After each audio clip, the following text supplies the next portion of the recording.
Come in. Why'd you come back? Find out anything? No. It's not about Dr. Polk's patient. And what is it? Clint's been put in solitary confinement at the jail. Why? There was a fight in the gymnasium. Someone fingered Clint as having started it. Well, if he started it, he must have had a very good reason. They don't go on logic there, Vicky. They go on the rules. They can't have a guy wandering around who could start a riot. Oh, great. This is really great for the trial. First of all, Pete will establish his character. Then the prosecutor will talk about how he helped getting Bobby Blue out of the state and how he fights in jail. All right. That decides it. If I had any doubts before, I don't now. Doubts about what? Rafe, I'm going to tell the doctor and the world that I am indeed Nicole Smith. I thought you said you were going to do some constructive thinking. It's the only thing we can do, Rafe. Don't you want to get out of here? They'll keep you here forever. Listen to me so you can understand. Well, this better be good because it doesn't make any sense right now. All right, let's go back to the scenario that we kicked around and couldn't prove. The only scenario that does make sense. That a patient killed Dr. Polk. A patient that probably killed Laura Wallach. A patient that probably was playing I'll Be Seeing You when Nikki was in a sanitarium. Yeah, but all the patients have alibis. All the ones you checked. Now, why didn't he, or possibly she, take the file with him after he killed Dr. Polk? I mean, don't you think that he would have sense enough to take the file with him? Okay, I'm with you so far. All right. Suppose that person was hiding in the room and heard Clint talk about Nikki hearing that I'll be seeing you. Now, he would not be concerned with Nikki if he thought that she were gone, right? Especially if he heard Dr. Polk stating very clearly that Nikki was gone for good. Wait a second. You're suggesting you pretend to be Nikki again to draw the killer out? You've got it, but then you're the detective. Oh, no way. It's too dangerous. Look, the only thing that is dangerous is my being here and Clint being in prison for life. So you clear Clint by getting yourself killed? That's going to make it all better? It doesn't have to be that way. Yeah, but you don't know Nikki. You only know of her. Oh, good Lord. If that woman imitated me for years, I can certainly imitate her. Well, how? Did she keep diaries for you to read? Have you watched her on videotape? When Clint and I went away for a while, I asked him questions about Nikki. Well, the way she talked, walked, what she laughed at, what she cried at. I feel like I know her very well. Oh, Vicky, this still doesn't wash. Listen, you have to remember, the doctor does not know Nikki. Now, if I just kept within the proper boundaries, I really think I could pull it off. All right, another point. You suddenly turn into Nikki in here. Now, let's say, against the odds, it brings out a killer who does not kill you. Then what? You suddenly flip back into Vicky, the doctor believes you and lets you out, or maybe the doctor thinks you better stay. You come with a tape recorder, I talk into it, I say what I'm doing and my reasons, and you're my witness. Well, you got all the answers, don't you? Oh, Rafe, you got to remember what Clint went through for me. You realize the courage and determination it took for him to stick with and never give up. Frankly, I don't think I could have hung in there like he did. Very few people in the world could have done that. And you're going to repay him by putting yourself in danger of getting killed. Vicky, he hung in there so he could have you. And there's every possibility that this could take you away from him. You want him crying over your grave for the next 30 years? Well, we have to talk about it. Look, I need to get back on duty. Now, please, think this through very carefully before you move on it. Rafe? All right, I'll think about it. And we'll talk again before you say anything to anyone. Please don't make me promise everything. I think you better get back to the station now. Yeah, right. And listen, I'm going to be arguing with you in my mind every step of the way. Right.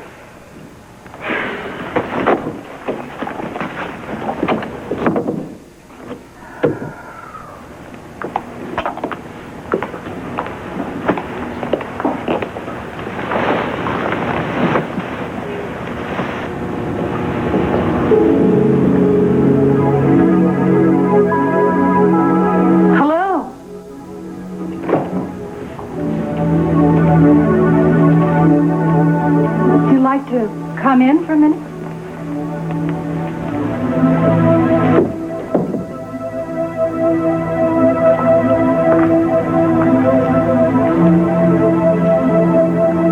Is there something you'd like to ask me?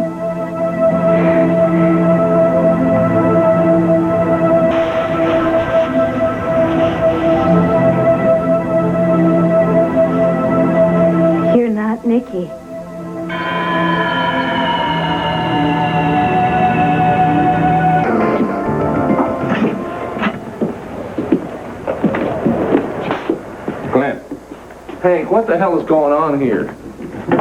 Take it easy, okay? I stopped in before I went off duty to tell you this is the best thing that could have happened to you. Well, I got a little trouble believing that, Hank. Look, I didn't start that damn fight. I can't say who did it or I'd get myself killed for sure. I know who started it. Hanover and his gang, just like I warned you. And Macy and his guys saved you twice. Macy knew that if you went into solitary, they couldn't get to you. Oh, I get it. Well, you know, it didn't make sense at the time. First they helped me and then they blamed me. They're looking out for you, pal. See you tomorrow. Hey, Hank, if you get a chance to thank Macy for me, I'd appreciate it. Okay.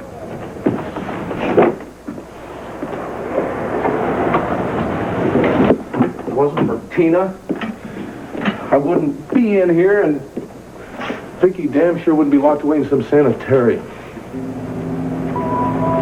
Who are you? My name's Lita, and this is Lolly.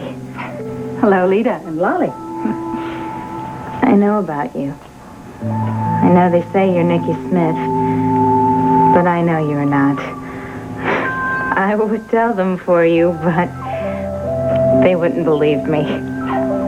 Was Nikki a friend of yours? Nicky was a friend, yes. She protected me from some of the other patients who aren't very kind. But Nicky was very sad when she was here. She was mourning a man and wondering what was wrong with her for just being herself. Oh, Lita, I hear that Nikki was very nice. And I'm sorry there can only be one of us.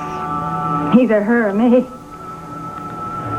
Did your husband kill Dr. Polk? Oh, no, you must never believe that. My husband is a kind and wonderful and very gentle human being, and he would never kill Dr. Polk, even for me. I believe you. Lolly does too. Sit down, Lita.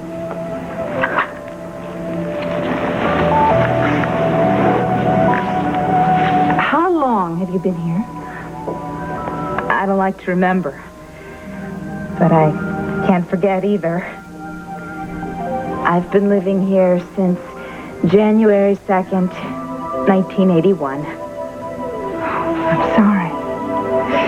I'm sorry every day.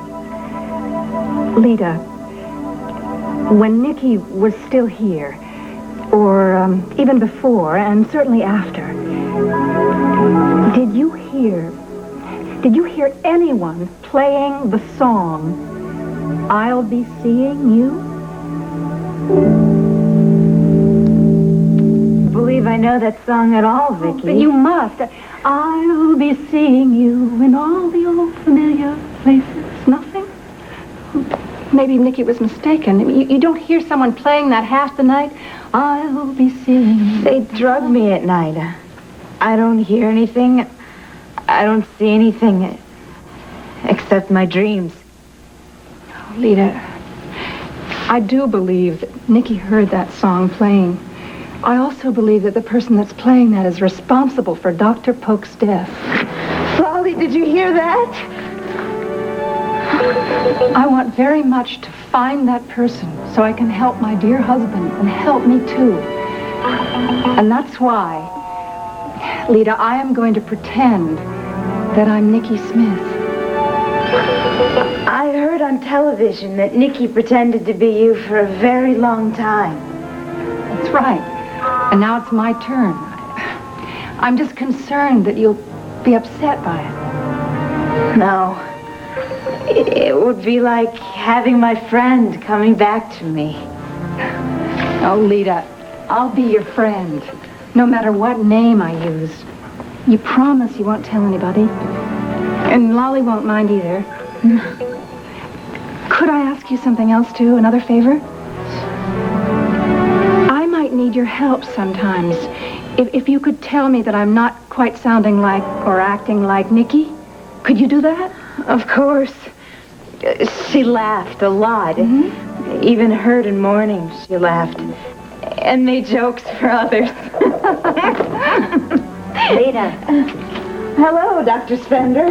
I was wondering where you were. I was visiting my friend, Dr. Spender. Well, it's time now for you to return to your room. I will. Bye, Nikki.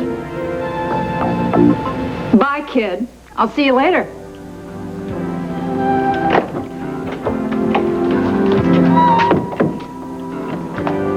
I hope she wasn't bothering you. Are you kidding, Doc? She's one of the nicest people around this place. I knew her before, when I was here before. Oh, Doc, you see the look on your face. What can I tell you? I guess Vicky was just a coward. Yeah, there's some things in life she just couldn't handle. So she just flew the coop and left me with the whole deal. Well, I have to finish making my rounds. But I'll be back later so we can talk about the change. Sure, Doc.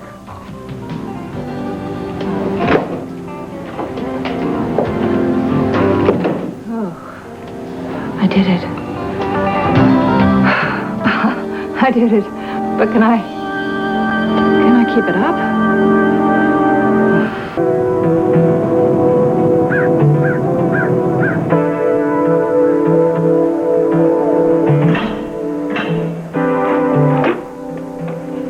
Thanks. Morning, Clint. You came over here to tell me that you found Dr. Polk's killer. We'll talk, otherwise I got nothing to say to you, Ed.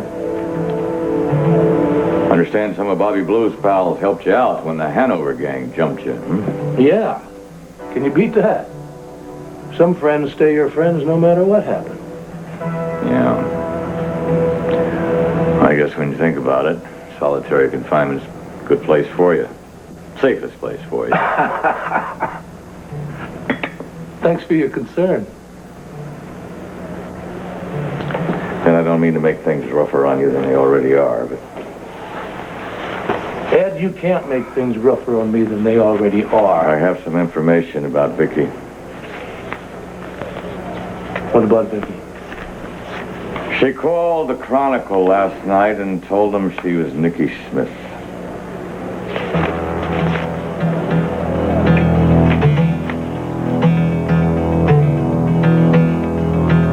The role of Victoria Buchanan is being played today by Judith Barcroft.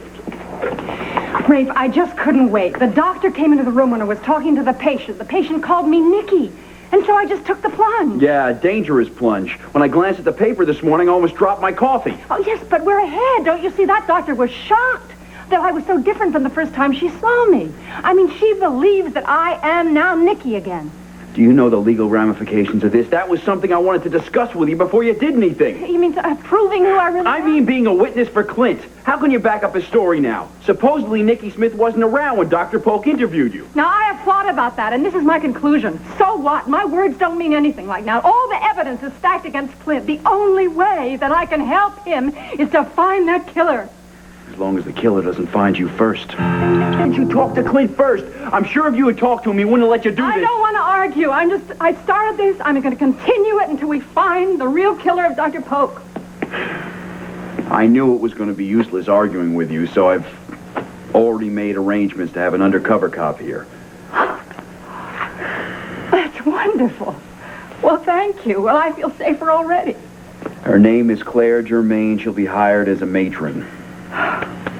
Well, how do you do that without Dr. Spender knowing? Well, I'm going to tell her that the police feel that extra security is necessary since your husband is considered a murderer and that you won't know that Claire Germain is a police officer. Thank you. That is wonderful. Okay, now, Vicky, Clint's going to want to know if I've seen you. Do we tell him the truth?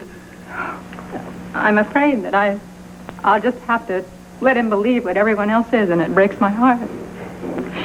I'm really glad that Asa took the children with him to his ranch. I'm going to see if Dr. Spender is in her office yet.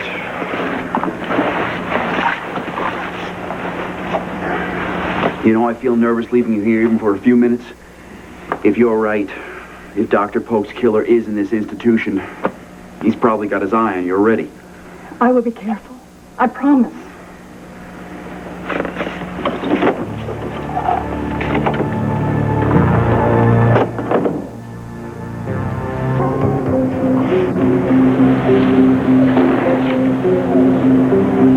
I didn't think it was possible. I really thought I had seen the last of Nicky Smith weeks ago at the Waterside Inn. But damn it, I still believe that. Ed, you've got to help me. You got to help me find a way to see her. You got to arrange it. I can't do that. Clint, your trial comes up in a couple of hours. I'd have to see a judge. There's no time, no way. I have to see this for myself. I have to talk to her. Do you think Vicky would lie about it?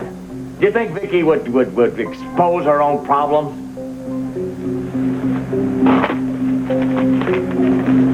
You know whose fault this is, don't you? Yours. You had her committed.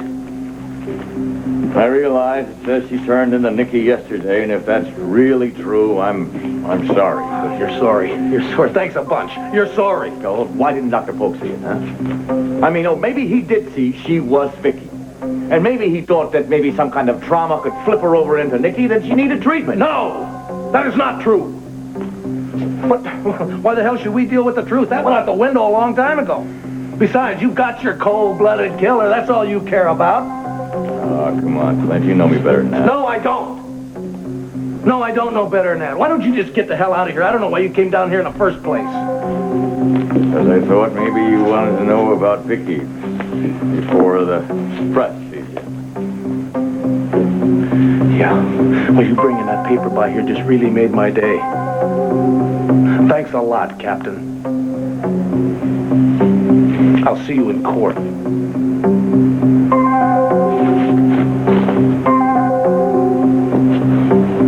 Guard!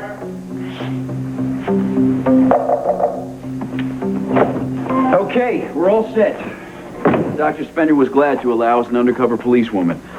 She said a lot of the patients here are very upset about Dr. Polk's murder, and, well, she'd hate for there to be any kind of retaliation against him. Oh, good. Yes, that's great. Did she mention my reemergence as Nicky? No, I didn't ask her about that. Now, I called Claire Germain. She's on her way over. So we're the only 3 people that know the truth. Keep it that way, Vicky. There are 4 people. I already told the patient here. What? Now, wait, just before you explode. Now, she's a friend of Nicky's from before. Now, listen, she came in here. She studied me. She gave me some sort of a weird greeting that she and Nicky used to share. And then she announces, "You're not Nicky." Well, I had to tell her the truth. I also realized she could help me in this pretense. You told her you were going to I pretend? had to, Ray. I need somebody around here to tell me about the mannerisms and speech that Nicky uses. But what if this particular patient turns out to be the killer? No, absolutely not. Not. She's like 18, 20, but her emotional age is like 8.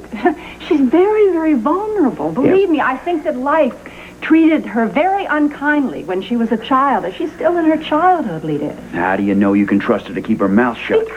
Because she liked Nicky, and also because she believes that Clint did not kill her favorite doctor. You're putting an awful lot of trust and instinct. Did you ask her about the song? Yes, she says that they drug her to sleep at night. She has never heard I'll Be Seeing You playing. Neither have I yet. But I am convinced that the real murderer of Dr. Polk is somewhere in this institution. This is Vicky Buchanan. How do you do, Vicky? It's nice to meet you. I would never have spotted you as a policewoman. Well, that's the way it's supposed to be. Detective Gerritsen has told me what you're trying to do here. I have to tell you, I will not be able to be around you all the time. Well, that's good, because then, the killer would never show up himself either. Now, I understand you two think that the killer plays a certain song a lot. I'll Be Seeing You. Frank Sinatra sings it. Well, in my capacity as matron, I'll be tending to a lot of patients. I'll try and see if I can find a tape. Good. I'd give anything if you could spot the patient we're after before he makes any kind of a move. I'd be a little grateful, too.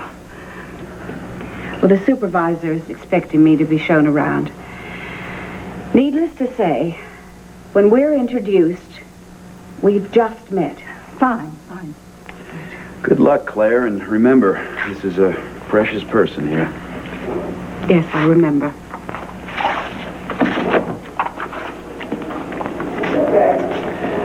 All right, Vicki, that's about all I can do for you right now. Ray? I've had second thoughts about Clint. I want you to tell him that I know exactly what I'm doing and I'm okay. What made you change your mind? I know what he's going through, what this is putting him through, what he's feeling, and I don't want it to take the fight out of him. I don't want the jury to suddenly mistake this depression for guilt. Yeah, well, let's hope he doesn't get it into his head to publicly denounce what you're doing as fraud in order to protect you. It is up to you to convince him that I know what I'm doing is our only hope. Listen, heaven's sakes, I wish you'd act a little more convinced yourself. Okay, I'll try. Listen, I'll call you later. Now, please be very careful. I will, and I want to thank you for everything. And I know that you have probably put your job in jeopardy because of me, and I appreciate it. Well, don't worry about my job. Your life and Clint's are my main concern right now. Give my love to Clint. I sure will. See you soon.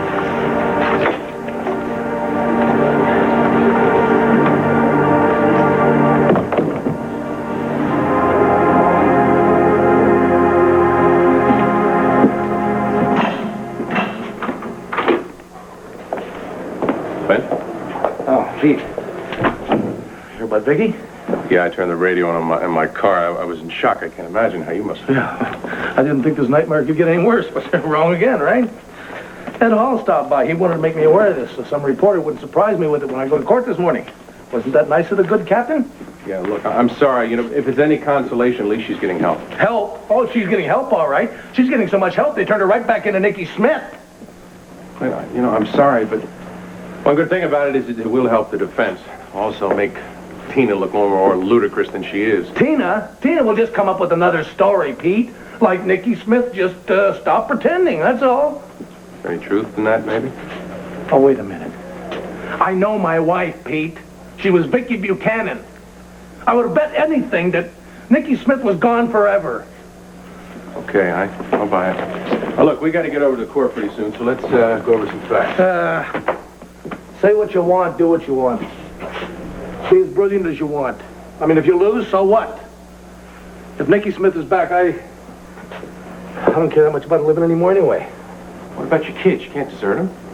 I can't deal with that, Pete, okay? I can't deal with it. I don't want to think about it. My life, my whole family is upside down, do you understand? Clint, just wait a second. If you don't care about the truth, how do you expect me to convince the jury to care about it? Look, Pete! What the hell is this? You put gin on your cornflakes this morning? Huh? It's awful on cornflakes. What's the matter? Come on, what's your sense of humor? Never heard of gin and toothpaste? What the hell's going on, Pete? Look, I was up at 3 o'clock in the morning, all right? I mean, it's the middle of the afternoon for me. I had a few bells. No big deal. Why? Why? Because I felt like it. It oils my brain. Don't worry about it. Don't worry about it. You're my attorney. You don't think I should worry that my attorney wants to start drinking at 9 o'clock in the morning? Look, I explained it to you. Oh, no, listen to me. Let me explain it to you. I don't care what time you get up. I don't care what time you go to bed. I do care that you want to start drinking before we go to court. Hey, look, it's not going to affect my performance. I'm not drunk now. I'm not going to be drunk then, all right? You got my life in your hands, Pete. Don't make me regret it. Wow. A minute ago, you didn't care about your life. It was as good as over, right? If Vicky turned back into Nicky? Look, I'm allowed a few minutes of depression, aren't I? A little self-pity? Of course I care what happens. I can't help Vicky if I'm stuck in here. You damn bet I want to win. I have to win. Good. Good. That's what I want to hear. Just keep it up, all right? Now, can we get down to some business? Can we do that in a car, or can we do it in a room in the courthouse? You know, I've kind of had it with solitary confinement. Yeah, I know how you feel. Good! Now listen, do you think they're going to let us ride down there together? Yeah, but there'll be 2 policemen in the car, and you'll also be in handcuffs. Whatever. Do you think you can arrange for permission for me to talk to my wife? I don't think so, not before the trial. It's probably just as well. I don't know what the hell to say to Nikki anyway.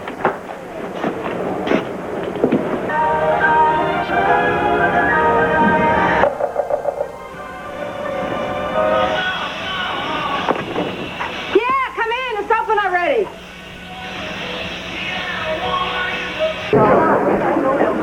Why are you looking so worried, Herb? This opening statement is brilliant. We'll see. Another attack of conscience? Just a little one. Look, Herb, I'll give you another chance to disqualify yourself. I guarantee that I can handle prosecution almost as well as you can. Speaking of attacks, you just had one of modesty. I'm sure you believe you can handle this case better than I can. Well, unless that Buchanan friendship of yours gets in the way. That's it. Well, if it does, I'm confident you'll point it out to me immediately. You won't take offense? No, but it's not going to happen. No comment, please. Now, no comment. We'll give you an interview afterwards. No comment. Do you plan on changing it, please? No comment.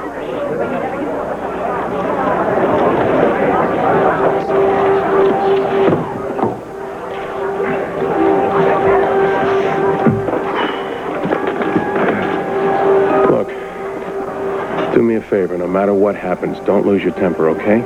I can't promise that, especially when Tina takes a stand. Clint, look. I'm going to try to paint a picture of a reasonable man, a man who's in control of his emotions, a man who wouldn't stab another human being in the back. And you're going to blow the whole thing if you jump up and you start screaming and yelling. I'll try. But if your whole defense depends on my good humor, we might as well forget it. Another thing. I know what I'm doing, okay? So don't start doubting my tactics in the middle. Don't get mad and don't doubt. Piece of cake, Pete. Piece of cake. I wonder what O'Neill is going to do about the news that Nicky Smith has supposedly reemerged. I expect him to make a big point of it. Goes right to the heart of his defense. That she was Vicky, and therefore Clint had no reason to kill Pope. And if all of that is true, Maggie, we definitely don't have the right man on trial.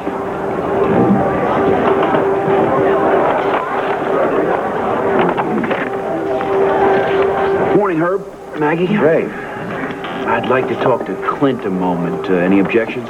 Due to your ongoing investigation?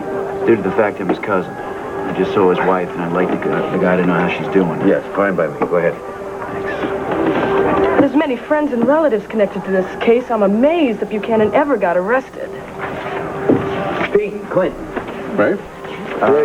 Pete, I'd like a word alone with Clint, if that's okay. Have you seen Vicky? Wait a minute. Is there anything I can't hear? It's personal.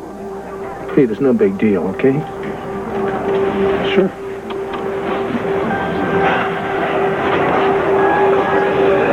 Feeling confident this morning, Counselor? Yes, as a matter of fact, I am. It's truth on my side. I've spent a lot of time with Vicky the last few days. I have a message from her. You mean Nikki, don't you? No, Clint. I mean Vicky. Hello there. You here to spring me? I'm sorry. I wish I had that power. Too bad. So, how are you doing, Nikki? What can I say? I don't like it here, but nothing I can do about it. What do you do in this place? Well, I'm a new nurse's aide. I'm just going from room to room introducing myself. Bet you heard a lot about me, huh? Yeah, you are kind of famous. I was just listening to the radio, hoping to hear something about Clint's trial. Haven't heard anything yet, though. Did he do it? Well, how would I know? I mean, Nicky Smith wasn't around then, right? Oh, yeah, right. Besides, from what I know of him, I don't think so. He's too nice a guy. Well, I'll be seeing you later, and if I find out anything more about that trial, I will let you know. Thanks. I appreciate it.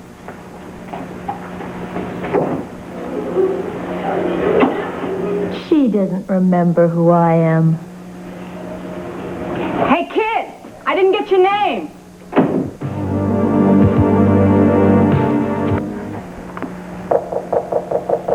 Hi, Lita. Come on in. I was going to look for you. Come, sit down. But I was afraid that I might run into somebody who knew Nicky. Do you want to walk around together? I'll try and remember some of the patients that are here when Nikki was here.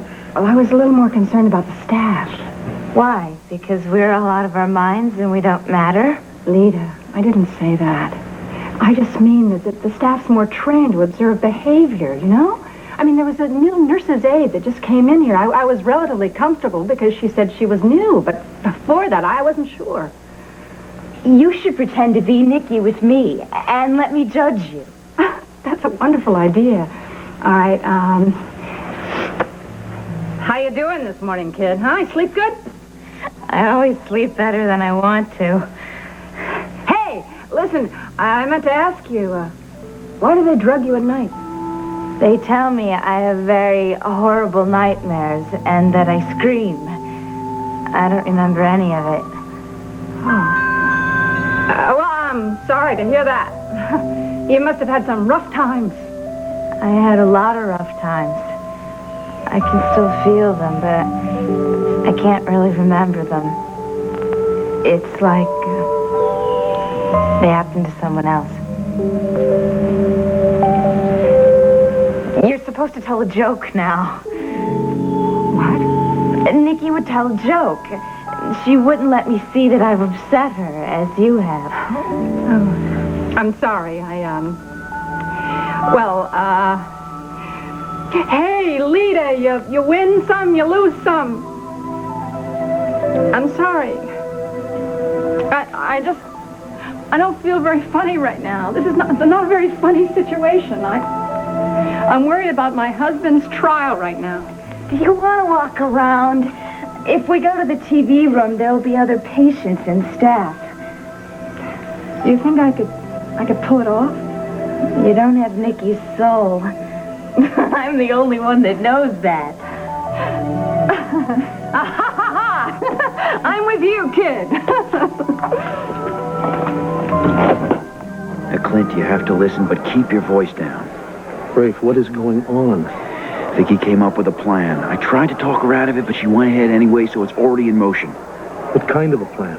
And you said Vicky. Do you mean she's not Nikki Smith? Well, that's the good news. She made that up on purpose. What do you mean good news? Now they got a reason to keep her there. They were going to keep her there no matter what, remember? Now, she's trying to draw out the real killer. She believes that person is in Mountain View Sanitarium, the same one who kept playing I'll Be Seeing You when Nikki was there. So she figures that if she says she's Nikki Smith, the killer will come after her? Right, something like that. And you let it happen? Rafe, are you out of your mind? I've got an undercover policewoman working as a matron there. She's not without protection. That is no guarantee. Clint, I know that. I'm only telling you this because Vicky couldn't bear for you to think that you'd lost her again. I thought I had enough going on before, and I've only got more to worry about. Well, she's right about one thing. Finding Polk's killer may be your only hope. Rafe, for God's sake, spend as much time at that sanitarium as you can. She's taking too much of a risk. I mean, the killer knows what she looks like. She doesn't have any idea what the killer looks like. And anybody can walk right in that room. We're on top of it. She's aware of the danger. She's being cautious. Oh, yeah, right. Now, she told me to give you her love, as if you didn't know how much she loves you by what she's doing. I'm scared to death for her, Rafe. Comment, no comment. I'm really very confident. Of course about it. Okay, thanks, Pete. I'm going to stick around for a while. Anything I should know about? Oyez, oyez. The Court of Common Pleas for the City of Llanview, Lantano County, is now hearing witness and evidence in the matter of Commonwealth versus Clint Buchanan.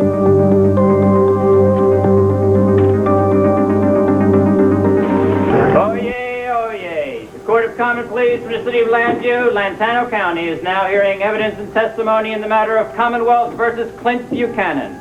The Honorable Judge Robert Franklin presiding. Court of Common Pleas, please be seated.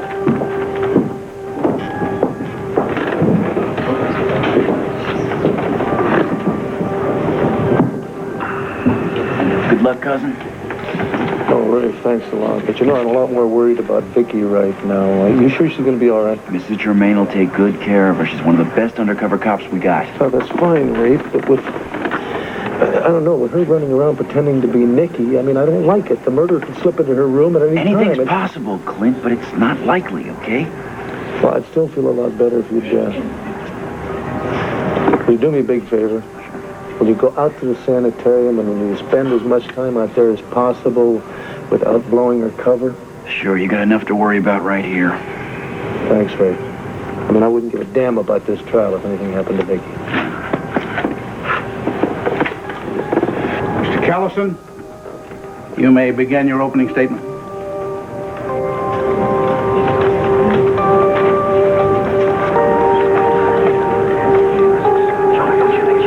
Well, the way I've been playing her is kind of quick and snappy, you know what I mean? A lot of hand gestures, great sense of humor, big smile on her puss, except when some guy sort of knocks her nose out of joint, and then, watch it, kid, clear the runways. How am I doing? It's a little bit like Nikki.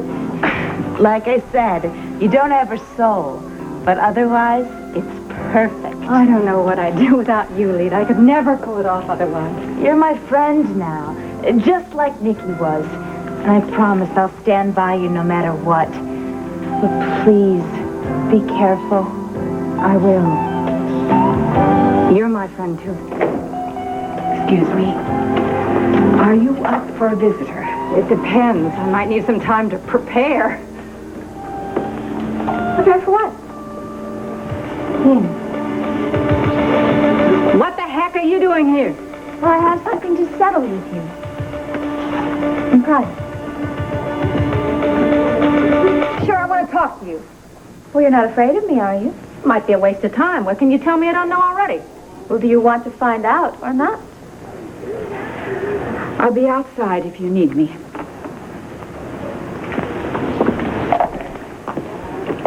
So, what about Raggedy Ann? Her name's Lita. Oh, well, no offense, Lita, but I would love to talk to my sister. Alone? I can handle this. Oh, what is she, your bodyguard? She's a friend, something you wouldn't know about. Are you sure you won't need me? I'll be fine. Thanks, kid.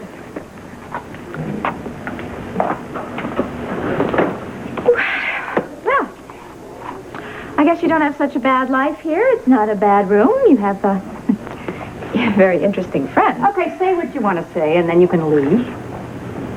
Temper, temper, Nikki. No, I just came by here to commend you on the performance of a lifetime. Performance? Well, yes, but then why shouldn't it be good? After all, you've had plenty of experience. Oh, come on, Tina. Stop beating around the bush. Say what you want to say. Spill it.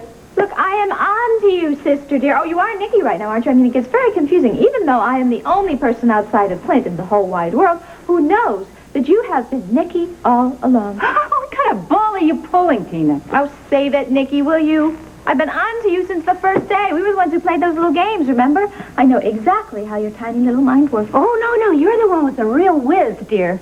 I mean, you really make good sense. You know, you locked up Vicky. You know, I should really thank you for that. You know, if you didn't do that, I probably wouldn't come back. From where? You didn't go anywhere, Nikki. I am on to your charade. You mean you think that I faked Vicky, then pretended to come back as me? I mean, and they say I'm crackers? No, you're very clever. In fact, I might even say brilliant, you see, because now you can say that you were never even in Dr. Polk's office when he was murdered. In fact, since you've been Vicky all along, there's absolutely no reason why he would have signed the commitment papers. Well, I never even thought of that. Yeah. You know, let's face it, Nikki, you played a very big game here. You blew it. You did, but you deserve an A for effort. Boy, you're really out to get me and Clint, aren't you? I mean, I thought it would be enough for you just to take Vicky's money, but no, why don't you just take a long hike out of my life? But I wouldn't abandon my sister. Oh, please. No, besides, I'm much too into this now. After all, I am the star witness for the prosecution. Oh, yeah? Why don't you go home, put back your earring, and sharpen up your lies, kid? No, you're the one who ought to start telling the truth for a change. You know what the first thing that I remembered after I woke up in this joint? Seeing you in bed with Clint. Oh, come on, Nikki. No, baby, it's the truth. It was Vicky after that. You know, everything I heard about the murder, everything, that was just from somebody else. I heard it. All right. If you want to go on just living this lie, that's fine if that makes you happy. But, you know, you are really only hurting yourself. I haven't done any of this. It has been you. You, all the way, kid. You with your lust for the almighty buck. And it's because of you. You're the reason that I'm locked up here. You're the reason that Clint is on trial for a murder he did not commit. When do you call it quits, Tina? When do you say enough? It makes me sick just to look at you. Get out! Fine. If that's the way you want it, but I still haven't told you the real reason why I'm here. Look, Vicki, I know you are frustrated. I understand your anger. I know what you're going through right now, okay? That's why I'm here.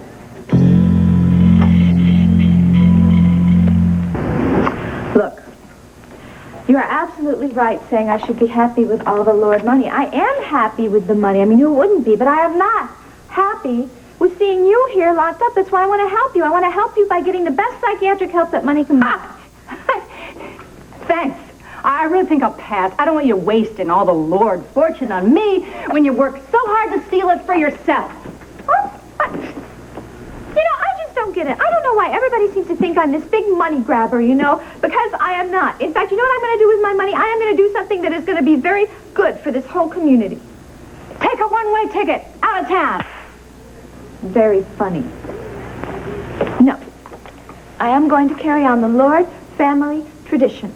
I am going to donate a lot of money to charitable institutions and to places of learning and medical research. In fact, you know, I don't have to do that, you know, because I'm doing it because I care. Oh, and that'll be very helpful, and it'll help you mingle with all the bigwigs, won't it? What, you think I am trying to buy respectability? Oh, you couldn't do that, sweetheart. Well, what would you do with all the money, huh? Spend it on a real hot night at Elmo's? Maybe. Look, I didn't angle to get the money here. You know, I got this fair and square because of your illness, and that's exactly why I want to help you. Oh. You know, and I'm going to keep on helping you no matter what, because eventually you are going to get out of this place. And then I am hoping that you and I can finally become real sisters.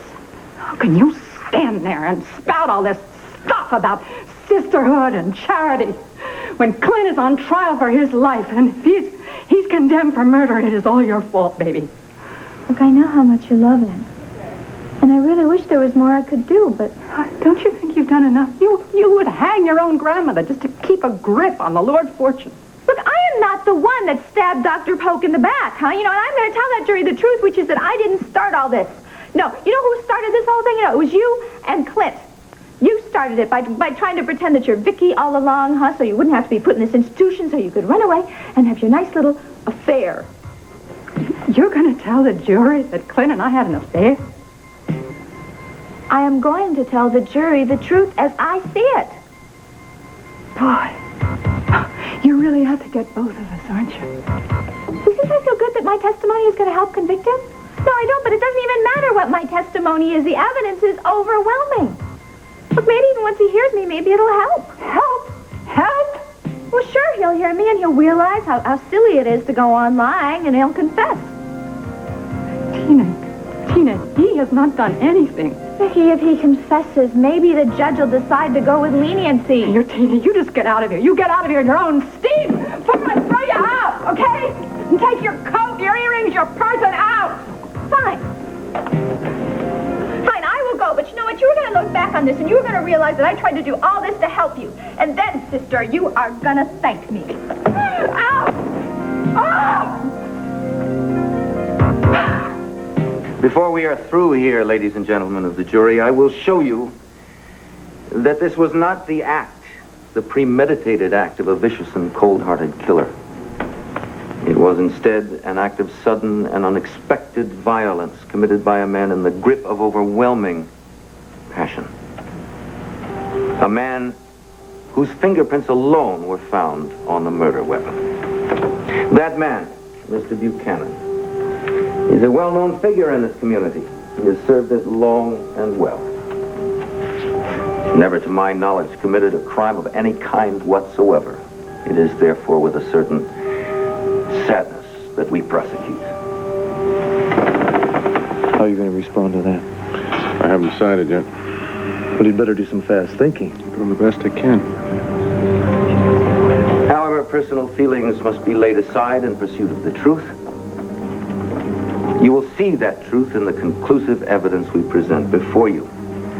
You will see it in the defendant's clear-cut motivation, that of preventing his wife from being forced into an institution for the mentally ill. And the truth, as you will see, is clear-cut and simple. The defendant, Clint Buchanan, is guilty as charged of murder. Mr. O'Neill? One moment, Your Honor. What is it? I need to check some notes. Well, what's going on? Look, you're in good hands, okay?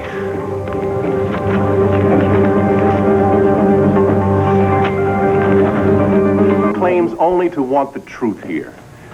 Now, I think that's very admirable, ladies and gentlemen, don't you? Unfortunately, the truth the prosecutor so self-righteously proclaims is really nothing more than a question. And the question is this. Did the defendant murder a man he so highly regarded just to keep his wife from getting psychiatric help? Now, to me, that's a question that is so riddled with absurdity as to make the evidence, no matter how seemingly damning, make us wonder if there's really a case at all. He's trying to destroy your credibility. He's just presenting his case, Maggie. He's doing a damn good job of it. Now, the prosecutor did present one point of truth. He hit the nail right on the head when he described Mr. Buchanan as an outstanding member of this community. Editor of a respectable newspaper, a man of high ethics and integrity, devoted father and husband. A man so devoted to his wife and to her recovery that he himself once admitted her into the care of Dr. Polk at the sanitarium. Now, I ask you, is that the act of a man who so distrusted Dr. Polk? Is that the act of a man who would kill rather than to see her get help? I say to you, no. The answer is no. That's the truth here. That's the truth that you will discover in this trial, and the truth that will lead you to the only possible verdict. Not guilty. Thank you very much. Looks like this is going to be a lot tougher than we thought. Yeah, I wish I could believe his argument myself. Oh, the jury certainly took it all in. It's an emotional pitch, Maggie. They've got nothing to back it up. All right, Mr. Callison, you may call your first witness. Thank you, Your Honor. The Commonwealth calls Miss Janet Clark.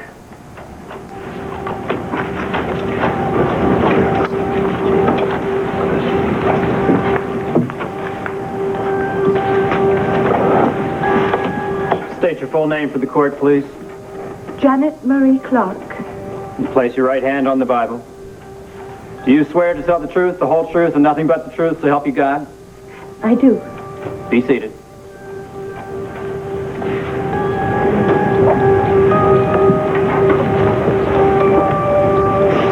Miss Clark? Dr. Polk was the most wonderful man in the world. Why did you kill him? Why? Order! Order! Let's have order in here.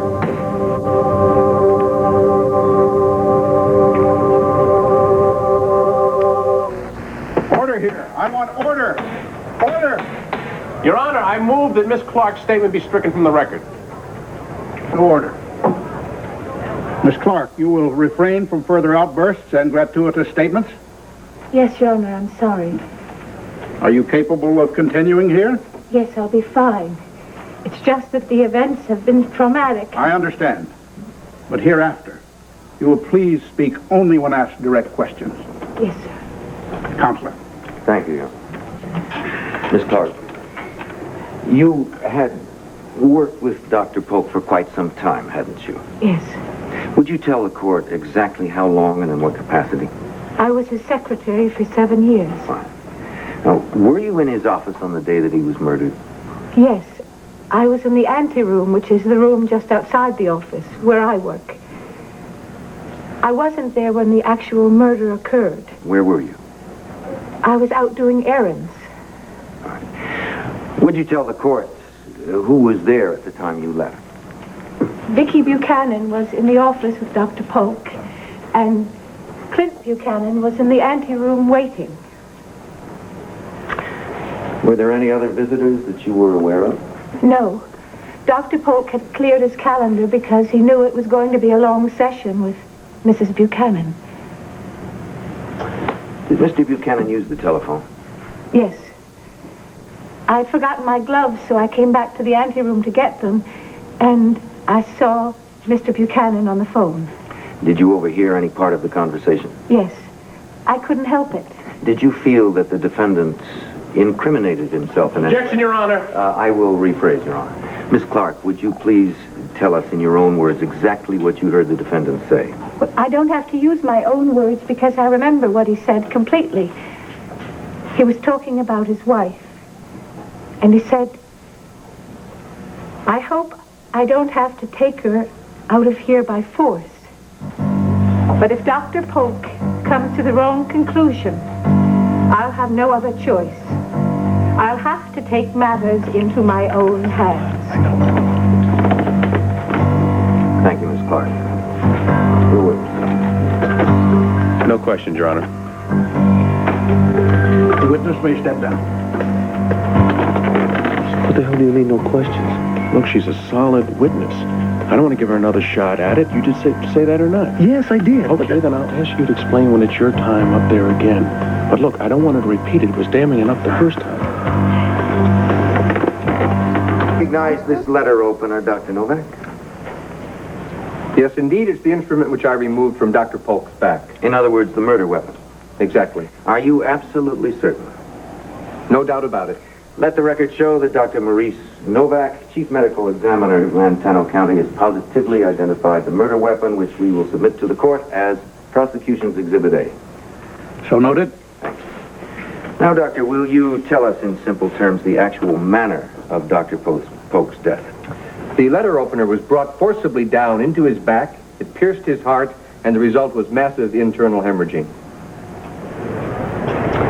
Thank you. Just one more question, Doctor. Were you able to determine the time of death? Yes, I was. It occurred sometime between the hours of 11 a.m. and 12 noon. In other words, the time of death coincides with the time Mr. Buchanan and his wife were known to be in Dr. Polk's office. Thank you. Doctor. Your witness. No questions, Your Honor. The witness may step down.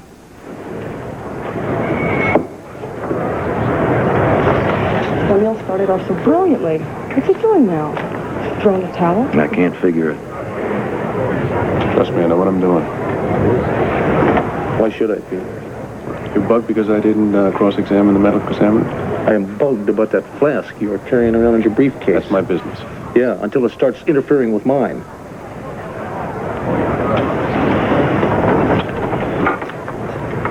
The Commonwealth calls Miss Tina Lord.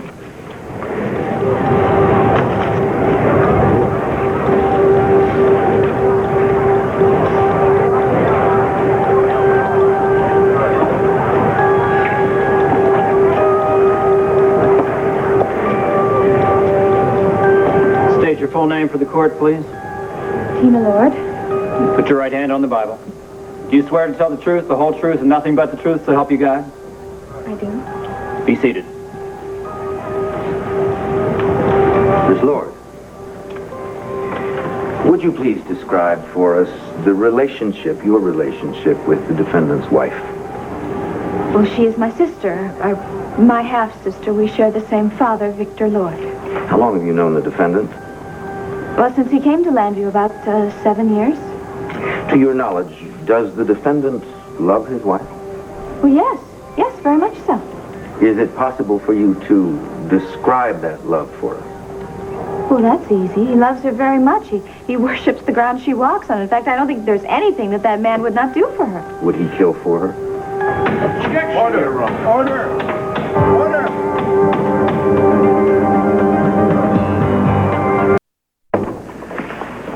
Sorry I couldn't get here sooner. I had some police business. How do you expect you back? Well, Clint asked me to keep an eye on you. How's Clint? Did you tell him what I'm doing? Yeah, he's nervous. He's kind of down, and, well, he's doing the best he can. And what about the trial? Well, I left just as it started. Now, did anything at all happen around here? Pretty quiet, except for a big run-in with Tina just now. What does she want? Oh, I'm not sure. Well, did she have any suspicion that you're really Vicky? No, as a matter of fact, she said she was convinced I was never Vicky, that I was just faking it in order to support Clint's story. Oh, then she said she wanted to support me and help me. I almost got sick at my stomach. She is something else, boy. I just heard on the car radio that she's taking the stand. You hear anything about her testimony? No, nothing yet. I don't know. I think she's doing everything she can to destroy Clint and me. Oh, maybe she'll surprise you. You know, she's already got everything she wants. No. No, she's really out for blood now. She's doing everything possible to get her dirty little paws on everything I own, even if it means Clint.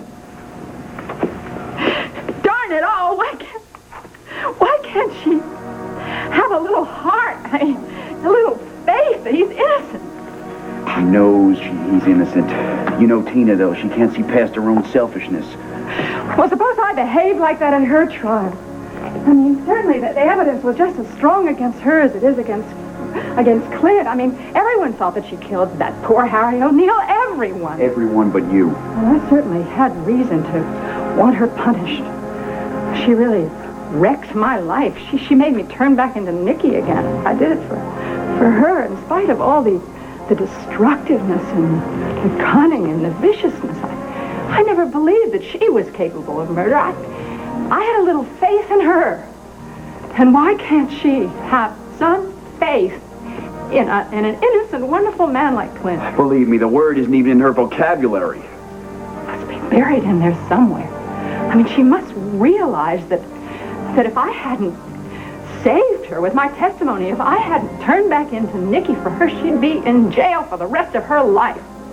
I mean, I turned into Nicky because of her until Clint drove Nicky away for good. I mean, it was not Nicky who destroyed my life.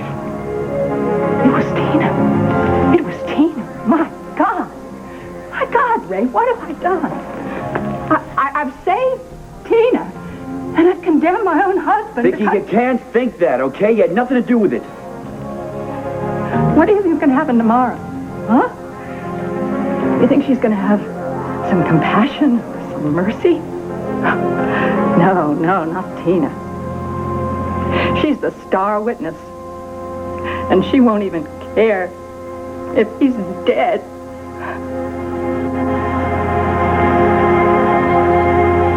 Order! Order! I will have order, or this room will be cleared. Mr. O'Neill, your objection is sustained. Mr. Callison, I order that your question be stricken from the record, and I will thank you to stop leading your witnesses. Yes, Your Honor. Oh, it's about time. I thought you'd gone to sleep on me. Patience. Yeah. Miss Lord, let us go back some days before the murder. Do you remember receiving a telephone call from the defendant while he was at the Waterside Inn? Yes, he asked me to join him there. Why was that? He knew I was fond of him. How fond? I guess you could say that I loved him. Although I had finally accepted the fact that it was impossible between us, at least until that night. Tell us what he said to you. He said that he had finally reached the conclusion that everything, it was impossible with Nicky there. I mean, and that Vicky was never going to come back. And then he said that he was totally wrong about me, that I was the only one that ever understood him, and then he asked me to join him there as soon as I possibly could. And did you, in fact, join him at the Waterside Inn? Yes. Tell us what happened. Well, I met him in the lobby. And at first, of course, I was very skeptical. But then he seemed so sincere, and he told me that I was the only one that understood him, and then he begged me to go up to his room so we could talk. Did you go to his room? Yes, I did. It was the biggest mistake of my life. At first, everything seemed fine, but then before I knew it, the man was all over me. Oh, well, what do you know, huh? So, Clint Buchanan, the last of the Texas gentlemen, is a bit of a cowboy underneath it all, huh? Just do myself. Fine. I didn't know what you wanted, that's all. I mean, if you want to just stand there and watch, then that's fine. Is that what you want? Faster. Clint, really, I'm not some kind of dance hall girl here. Damn it, don't argue with me. Just do it. Faster, I said. What are you doing? Tina. Look. From now on, I want you to do what I tell you to do when I tell you to do it.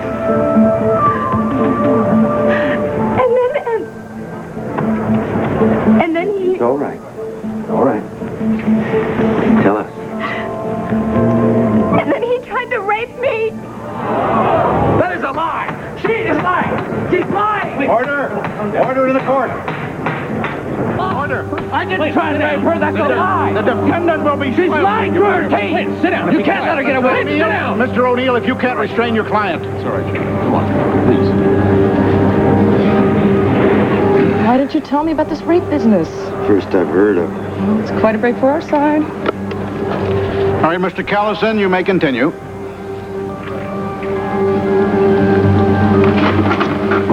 Miss Lord, you say the defendant lured you to the Waterside Inn, that he then attempted to rape you. Were his motives purely sexual? Well, at first that's what I thought, but then I realized he had a whole other reason. He wanted us to be discovered by my sister. Who was Nicole Smith at that time? Yes. Yes, you see, Clint thought that if she saw us in a compromising position, that it would bring Vicky back. You're sure that's what Mr. Buchanan thought? Yes. Some would call that conjecture. Aren't you going to object? Very well. Miss Lord, let's go back to the moment when Nicole Smith discovered you and the defendant in bed. Well, at least Nikki Smith isn't entirely alone. Were you talking about that undercover policewoman I've got watching her? I was really thinking more about Lita. Lita? That strange woman who carries a doll around with her? She's strange, but she's very sweet and childlike, and she's really proved invaluable. How? Well, in the lounge last night, a woman came up to me, a patient, and started talking to me like I was one of her best friends. A friend of Nikki's. Yes. So what'd you do? Well, I just stood there. I mean, I didn't know what her name was or what I was supposed to remember or anything. That's where Lita came in. She whispered the woman's name in my ear, and she started talking about old times, and if it wasn't for her, I couldn't have pulled it off. Vicky, I wouldn't put too much trust in someone like that. Why? Because she has a hard time handling the real world? Rafe, when the real world chooses to try my husband for a murder he did not commit, I have a hard time handling it, too. Come in. Oh, excuse me. I didn't know you had a visitor. Oh, that's okay, Doc. If I can handle a nosy cop, I can handle a shrink. More the merrier. It was Nicole Smith. Nicole Smith, who discovered you and the defendant in bed together at the Waterside Inn, yes? Yes, it was Nikki. And after the defendant attempted to take advantage of you. Say it, Herb. She called it rape. Say the word. You mean after he attempted to rape me? The question is, did it work? Did the defendant's crude attempt at shock treatment work? Was Nicole Smith transformed into Victoria Buchanan? Definitely not. When I left that hotel room, she was still Nicole Smith. Now, when you... It's only her opinion, damn it. Do something to shut her up. Certain mannerisms, a way of Why does speaking, he is stop that her? correct? And there was no reason for you to doubt her identity at that moment, correct? So let us assume for the... Come on, Connie, lighten up, will you? Are you going to tell me that there's no alcohol in this flask? No. I'm just going to tell you not to worry about it. How can you say that? Easy. Look, every once in a while I take a little nip from it. Just calms my nerves. Do you think you're fooling me? I mean, are you fooling yourself? Look, I explained it to you. You don't want to listen? Fine. You're an alcoholic. Alcoholics don't just take nips every now and then to calm their Let nerves. me tell you something. It's different this time. I can handle it. You got that? What I don't need is some kid giving me lectures. Someone who just passed the drinking age a couple of years ago. Awfully defensive for a guy who knows what he's doing. Look, get off my damn back. I got enough on my mind with this trial. You got it? Oh, the trial. Now you're worried about the trial. But yet you're willing to sabotage the ability to get him off. Hey, come on, give me a break. I'm not going to go into court drunk. In fact, I could forgive almost anything if he had just brought my sister back. But he didn't. No, sir, he did not. And Clint knows that just as well as I do. If you don't say something to shut her up, I will. Sit tight. Sit tight. She's digging my grave, Pete. But Dr. Polk even knew that the scheme did not work. He knew that Nicole Smith was not shocked into disappearing.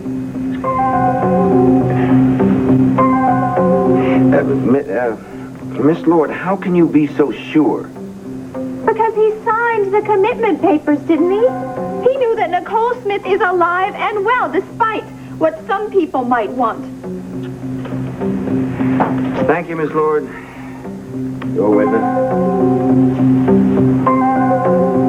Dr. Spender, if you need to talk to Nikki in private... Well, actually, I would like you to come to my office for a little chat. You're right, Doc. A little chat, what you mean is more therapy, right? Well, it doesn't have to be a formal session. Formal, informal, I've clocked enough hours of getting my head shrunk. More than half the population. Doesn't do any good. The results of therapy are not immediately recognizable. Oh, boy, yeah, you can say that for sure. You know what happened the last time I came here? They said I was cured. They said the host personality has reasserted itself. Do you like the lingo? I'm sorry, I'm not an expert on these things. Well, apparently neither are they, because then they told me the host personality is still in charge. Well, now, I may be able to explain that to you. Explain it. Come on, Doctor. You blew it. You blew it. You thought Vicky was in charge, and I was. You believed it so much, you brought me back here, you locked me up. Get this, detective. Now they call me a secondary personality. Can you beat it? Amazing. You do grasp the terminology remarkably well. Listen, I've heard it. I've heard it, Doc. I've been tested. I've been treated. I'm still here. I'm not about to disappear. Oh, nobody wants you to disappear. But I would like to get to know you better. Well, hey, then get me out of here and take me for lunch. But no more therapy. You know, I've had my brain picked enough. Well, all right, Nikki. Maybe another time. There won't be one. You're wasting your time, Doc. We'll see. Detective Garrison? Doctor?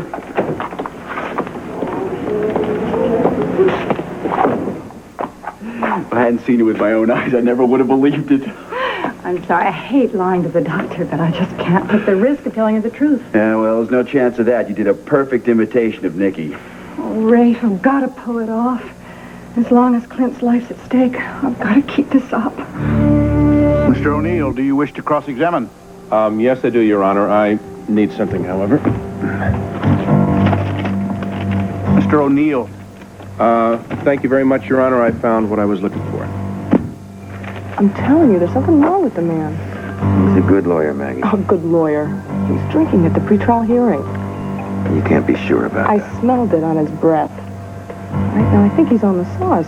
How else can you explain his weak defense? Miss Lord. Excuse me. Can I call you Tina?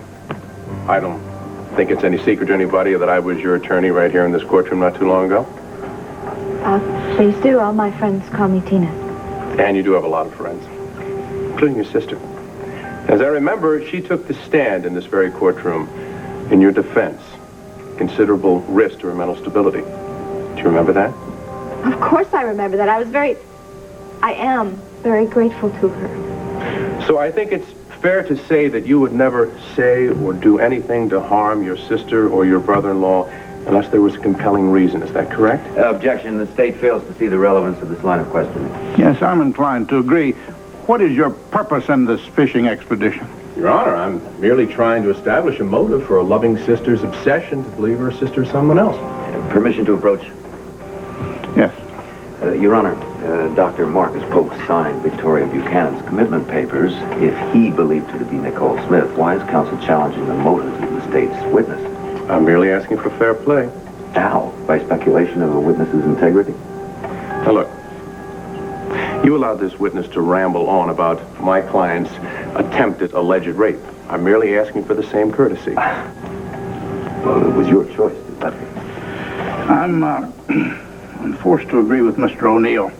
Prosecution allowed speculation of this witness. I will allow the defense the same prerogative within reason. Thank you, Your Honor. I'll try not to waste the court's time. Well, the court seriously doubts if you've been wasting any time. Thank you, Mr. Callison. You may proceed, Mr. O'Neill. Thank you, Your Honor. And Tina, We were talking about your motive for being here. Now, you weren't subpoenaed, were you? No. So you are a willing witness for the prosecution. Well, I guess you could say that. So, you've come here willingly to see your brother-in-law sent to prison and your sister locked up and remaining in a mental institution. No! No, then I am not a willing witness. But you just said you were. But this is a very painful decision for me, one that I only decided on for the sake of justice and for the sake of my own sister's welfare. Oh, so your sister's share in the Lord estate of which you've already seized had nothing to do with it? Your Honor. Objection is sustained. The jury will disregard the last question. Oh, by all means, Your Honor. So, Tina, you did that for purely altruistic reasons. As a matter of fact, your reason for doing everything is for the good of those you love. Is that correct? Of course it is, even if they don't understand it. So, when you drove out to the Waterside Inn on the day of my client's alleged rape, you did that for the good of those you love. Is that correct? What do you mean? Well, I mean, he didn't force you to go, did he? Well, he said he needed me. And you had no doubt what he needed you for? Objection. Overruled. Look, he said that he really wanted to see me and that he was all finished with Nicky and that he only wanted me. Mm-hmm. And you wanted him. That's what I thought. So, when you left the lobby to go up to what you supposed was his room, did he put a gun to your head? No. Did he knock you down? No, he was very As a matter of fact, did he force you to do anything in that room that you didn't want to do? Yes, he did. He used me, and he did it just to bring Nicky back. So you hated him for that? Yes. You hated Clint Buchanan for trying to return your sister to her rightful personality? Yes, I did.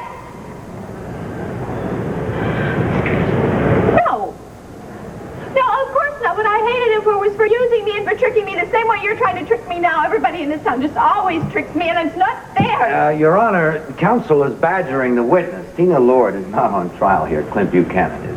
Your Honor, Clint Buchanan is on trial because this witness insists that Victoria Buchanan was Nicky Smith at the time of Dr. Polk's murder. Now, it goes right to the heart of the prosecution's case. Just make your point, Mr. O'Neill. Thank you. My point is that the jury is being asked to accept her as a credible witness. The evidence says otherwise. What evidence? Defense has yet to provide one shred of evidence to discredit this witness. If the prosecution insists, I'll be happy to comply, Your Honor. You're skating on very thin ice here. I suggest that you proceed with caution. Yes, Your Honor.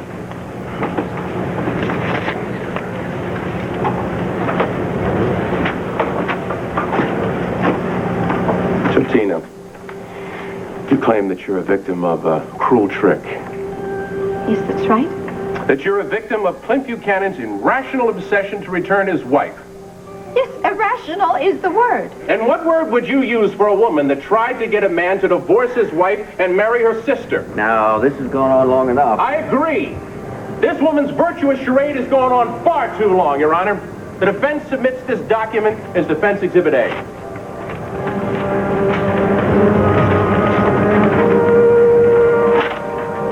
Have you ever seen this document, Tina? Do you know what it is? I don't know. It looks like a doctor's report. Very good. It's a doctor's report confirming a woman's pregnancy. Only it's a falsified report, Tina. The woman whose name appears on this paid for this forgery. She wasn't pregnant at all. You recognize the name Tina? The name of the woman who paid for this, who wasn't pregnant with Clint's child? Do I have to sit here and take this? Tell us, Your Honor. Tell us, Tina. Tell the jury the name of the woman who perpetrated this insidious lie. I won't say. Tell us, Tina. The name, Tina.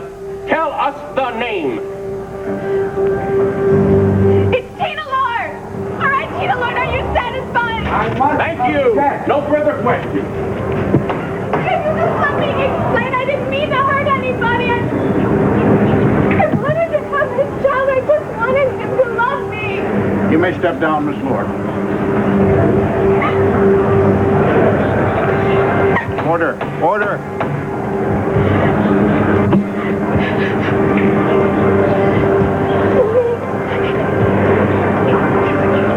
Let me recess until after lunch. All rise.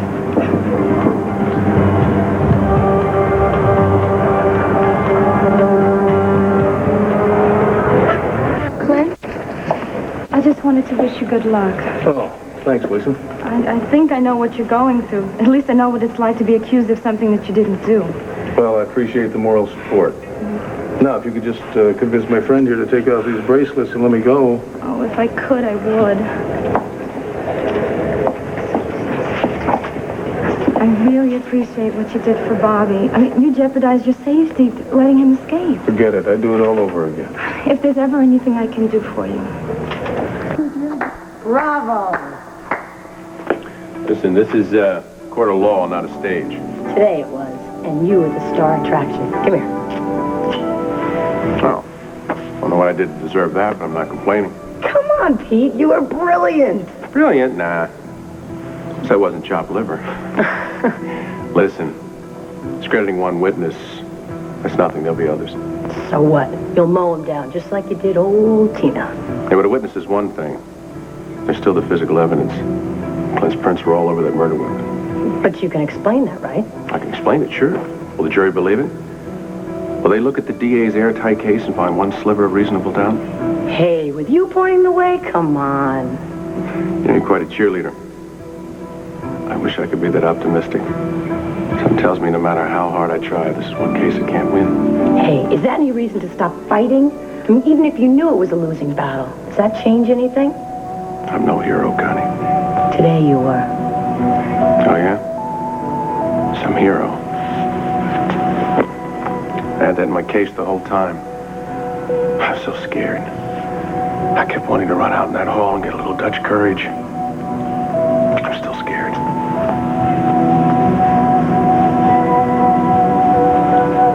Thank you. Do me a favor, get rid of this for me. It's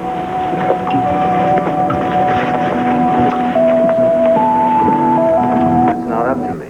Then twist some arms, call in some favors. Herb, do whatever you got to do, just get me in to see her. Clint, you can call the sanitarium. They'll give you a progress. You don't understand. She's on terrible... Court's in recess, huh? Rafe, look, I don't have the power to get Clint in to see Vicky. Could you apply some pressure in the police department? It's worth discussing. Great, I'll leave that with you. Clint, I wish I could do more. Yeah, right. You're gonna ruin everything. She is in danger. Now, damn it, Rafe. I want her to stop pretending that she is someone else before she gets herself killed. I told you, I have an undercover policewoman looking out for her. Fine. What if something else happens? What if something happens? That's a risk Vicky was willing to take. As far as everyone in Mountain View knows, she's Nikki Smith. Yeah. We can't blow her cover now. It's the one hope of finding the killer. There's a woman outside who says she's a very good friend of Vicky Buchanan. Her name is Wanda Wolek. Wanda. Oh, no. You don't want to see her? No, it's not that. It's just that she's a really good friend of mine, and I'm dreading having to fool her now. Oh, well, Dr. Spender is okay to visit, and she seems very determined to see you. So, if you postpone it... You're right. I'll just have to do it tomorrow. Please, go ahead. Send her in. Mrs. Wolek, you can come in. Hello, Vic. Hello, Nikki. Well, Wanda, honey, nice to see you. Welcome to my happy home. Let's sit down or something. You know, it makes me nervous, people standing all around. I'm the informal type. Well, we've always had that in common. Yeah, that and Vicky. It's funny. It's funny, you know. You and Vicky always been so tight. You know, when I used to be Vicky, I used to see you sometimes. I always tried to act the friendly part. Well, you fooled me. I guess that's how I am. With friends, I'm the friendly, the trusting type with friends. Yeah, well, I'm sorry I had to pretend with you and everybody else, but, well, those days are over. I mean, it's only Nikki Smith now. Take her or leave her. Is that in order? No, Wanda, that's a request. But if you're willing to put up with a secondary personality, maybe we could still try and be friends. You think so? It's very hard for me, Nikki. It's hard for me to say that. It's going to take a little getting used to. Okay. Vicky and I were very close. I mean, we were from different worlds. Vicky was Le Petit Oiseau. They say a French restaurant. And I was Wanda's Diner, you know what I mean? Yeah, I think so.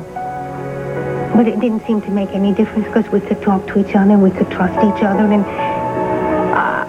You could trust me. I mean, I understand. I mean, if I were in your shoes, I'd... You couldn't be in my shoes. You've got little tiny dainty feet just like Vicky. But I have to tell you that Vicky was just too good a friend of mine to lose. Well, I'm real sorry she's gone. I know that. I just want you to know that I think we could try to work it out. We could try to be friends because the way I look at it is this. Listen to me. The way I look at it is that you and she are like a part of the same thing. Like you're part of the same soul. You know what I mean? And that if you and I were friends, then maybe I could have a part of that soul and not lose any pieces of it. You know what I mean? Well, I didn't know you were such a philosopher. Well, just don't let it get out because it would ruin my reputation as a diner, all right? What do you say? You want to be friends? Oh, Wanda, I'd be happy to be a friend. Now that we have established your credentials as an expert in fingerprint analysis, I'd like to turn your attention to prosecution's Exhibit A. Thank you. Do you recognize this letter opener? Yes, sir. According to Captain Hall, it was used to kill the deceased, Dr. Marcus Polk. A fact already in evidence by the testimony of the police officers who found it still lodged in the back of the deceased. Now, you analyzed this letter opener in the police lab, did you not? I did. Did you find any fingerprints on it? Yes, they were easily detected. And shall we assume that you found Dr. Polk's own prints? Yes, sir, but there were others. Others? Several others? No, there were other prints belonging to only one other person. Could you tell us who that other person is? Yes, sir, he's sitting right there. Defendant, Mr. Buchanan. Thank you, Mr. Garcia. No further questions? Your witness, Mr. O'Neill. No questions, Your Honor. Very well, the witness may step down. Can't argue with the evidence, huh? Looks like we sealed it. Now, don't start gloating yet. We still have a long way to go. Prosecution may call its next witness. Your Honor, we feel that the evidence and testimony as presented are conclusive. The prosecution rests. All right. In that case, Mr. O'Neill, you may call your first witness. Thank you, Your Honor. The defense calls Clint Buchanan.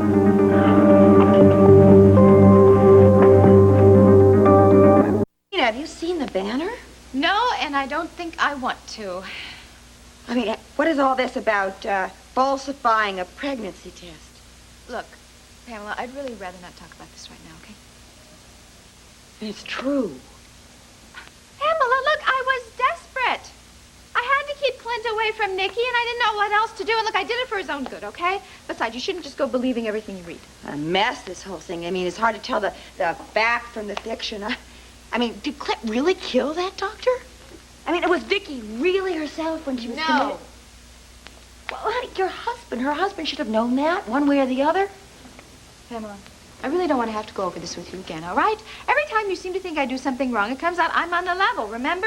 Like these little Ace's love letters giving them to Dean Stella, huh? No, we found out it wasn't me. No, it was the chauffeur, right? This is the same thing. All right. All right. And anyway, this afternoon I'm going to do something to correct my public image around this town. And I'm going to tell them the true story, and then at least it will erase from their minds the story that they're all laughing at now. How are you going to do that? Well, first I got all worked up and worried about how I was going to convince the public that I'm not just some conniving little lunatic. Well, then it occurred to me, all I have to do is buy 30 minutes airtime on WVLE.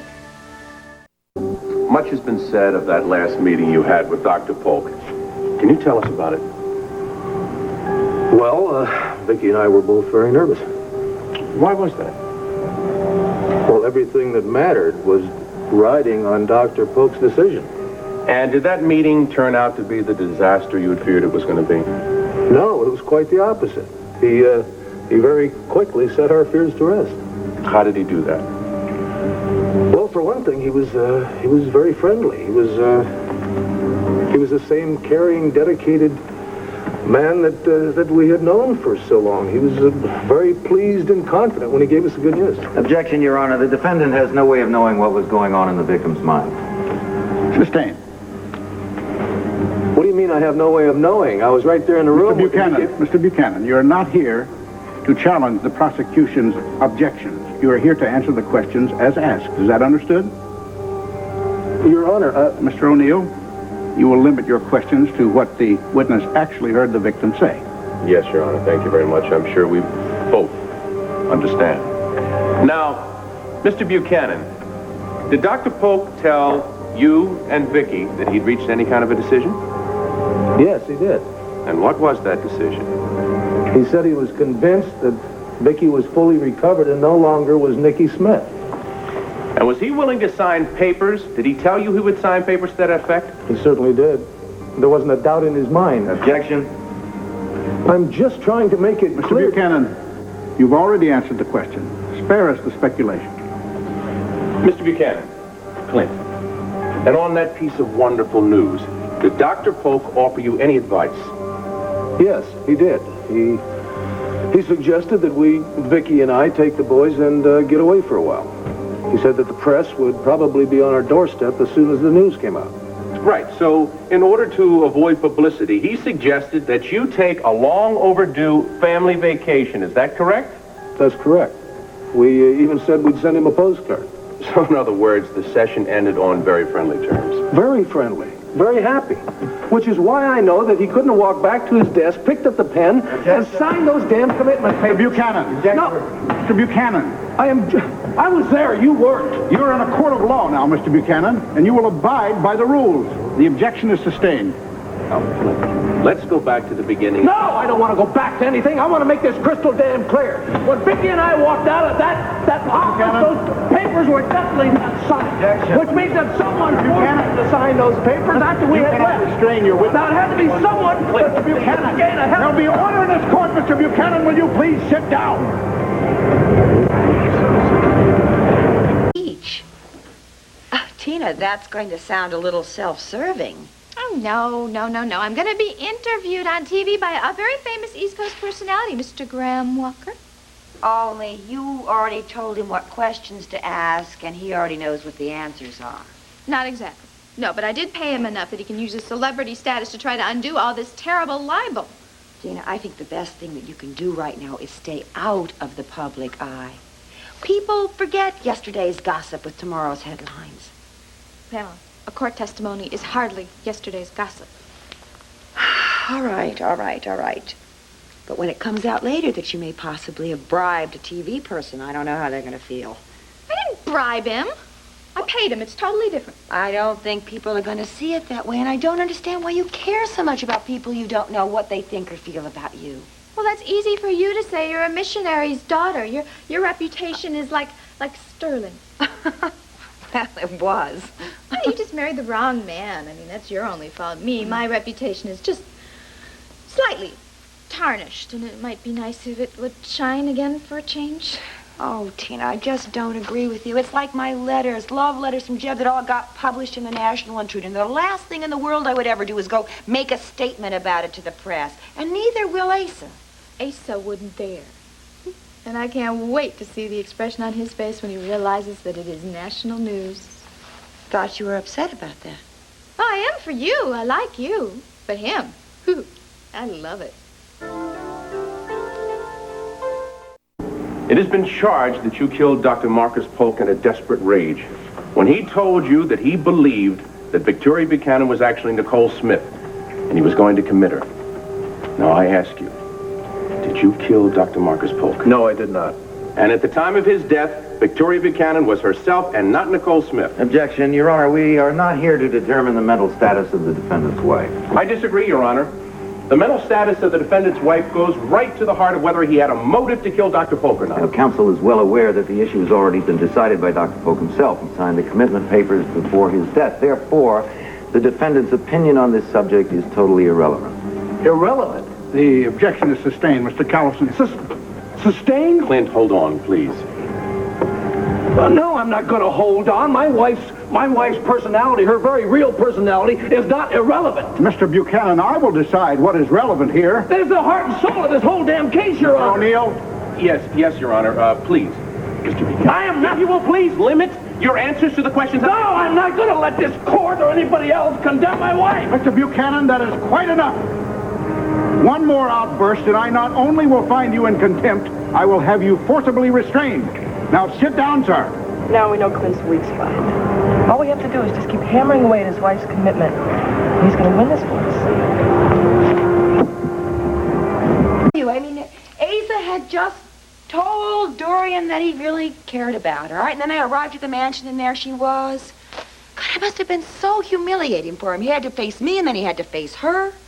Oh, I get it. You mean he was keeping you at bay, and he was still trying to make her happy. That way he was keeping both of you. I don't think he could have welcomed me with open arms even if he wanted to. But with Dorian out of the way, maybe. Ham, do you know what the chances are of Dorian just disappearing? No, not really. But I don't think she's the kind of woman that's going to play this game too long. Are you kidding? She loves games, and she loves a challenge, and you are both. Funny, isn't it? You know, I don't really agree with you about that. I think she's the kind of woman that doesn't know how to give, and she doesn't know how to take, and she certainly doesn't know how to share. Ha! That's for sure. So, how long do you think it's going to be before she's tired of sharing half a fantasy about Asa?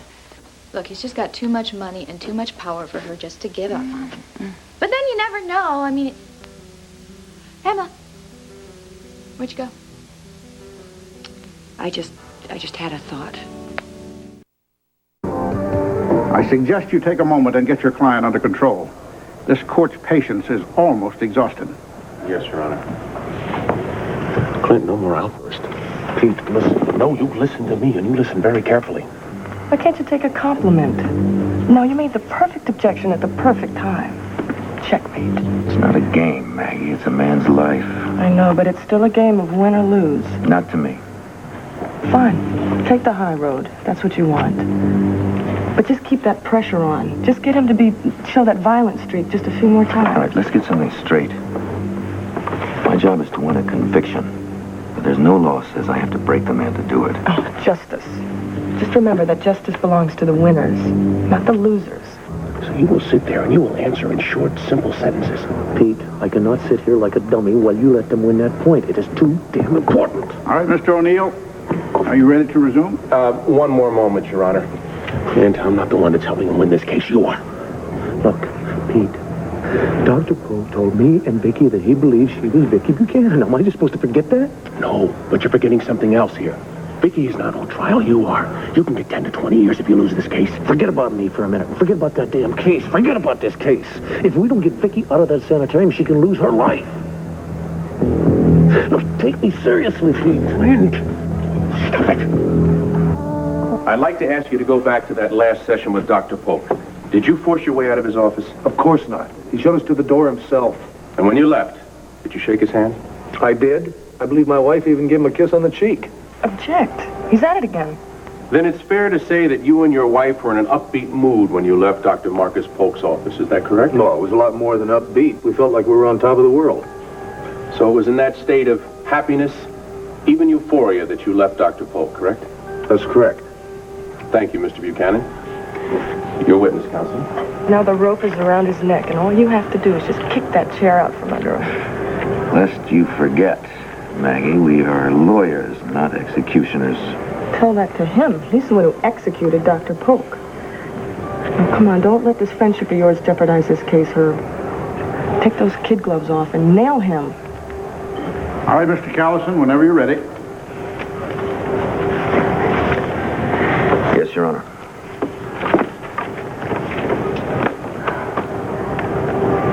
Mr. Buchanan, you have provided this courtroom with a scenario for your last moments with Dr. Polk. It's not a scenario. It's what happened. Yes, you would have us believe that. The session went perfectly. You parted on the friendliest of terms. A happier ending would be hard to imagine. But happy endings are reserved for fairy tales, are they not? Objection, Your Honor. I'm afraid. Now, as much as you and others, myself included, might wish your account to be accurate, it is just that, isn't it? Wishful thinking. No, Mr. Callison, it is the truth. I suggest to you that the truth is much more painful. I suggest that far from escorting you and your wife to the door, Dr. Polk sat at his desk and signed those commitment papers. Now, isn't that the true story, Mr. Buchanan? No, that's not the way it happened. And isn't it also true that your wife pleaded with her doctor, and who can blame her not to lock her up in that sanitarium? That is not the way it happened. Isn't it true, Mr. Buchanan? Tragic, but true. And in that moment, that overwhelming, desperate moment, you could not bear to see your wife's future signed away. Mr. Buchanan, is that the true story, or is it not? I told you the true story. No. You told us the story you want us to believe, the one with the happy ending. But in truth, you were a man on the edge, weren't you? I was nervous. I already told you. Nervous. The woman you love is threatened with being institutionalized against her will, and you were nervous. She wasn't being threatened. Wasn't she being threatened? And weren't you being threatened by the unbearable loss of your wife and the mother of your children? And isn't that why, in a moment of rage, you took the letter opener you were nervously toying with and plunged it into Dr. Objection, Your Honor. Objection.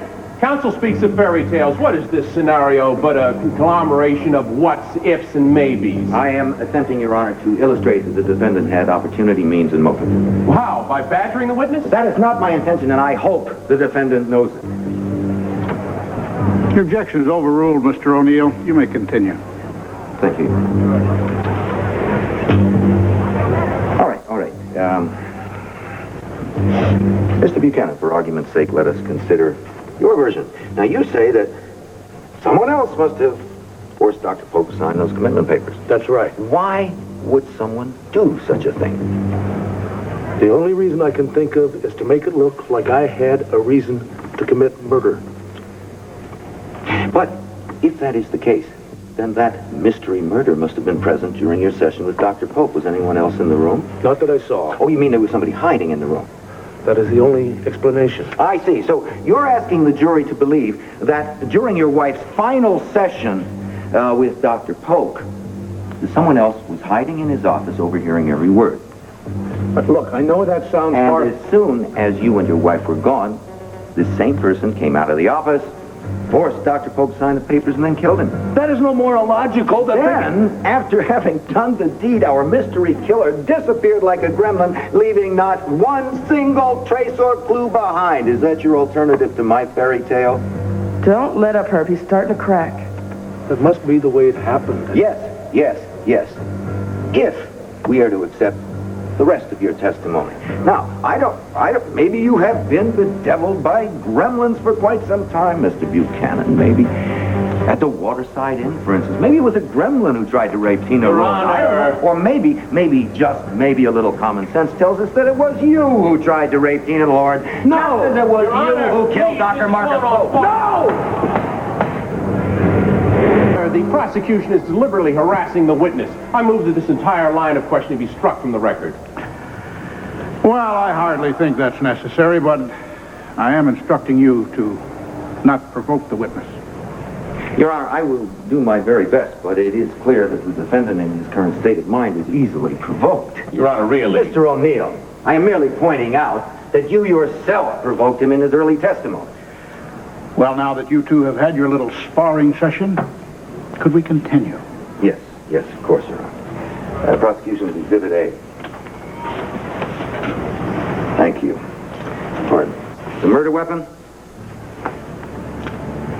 But this was not the true cause of Dr. Polk's death, was it? No. This jury has seen far more compelling evidence today. This jury has seen a man's desperate, uncontrollable temper. Your temper, Mr. Buchanan. And isn't that really what drove you in a moment of blinding rage to kill Dr. Polk? I didn't kill anybody! Yes, thank you, Mr. O'Neill. You saved me the trouble of banging my gavel. Mr. Callison, you will save your summation to the jury for the proper time, and you will direct your questions to the witness. Yes, Your Honor.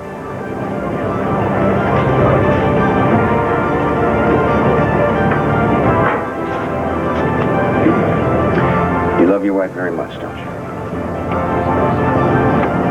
You know I do. Loving her so much.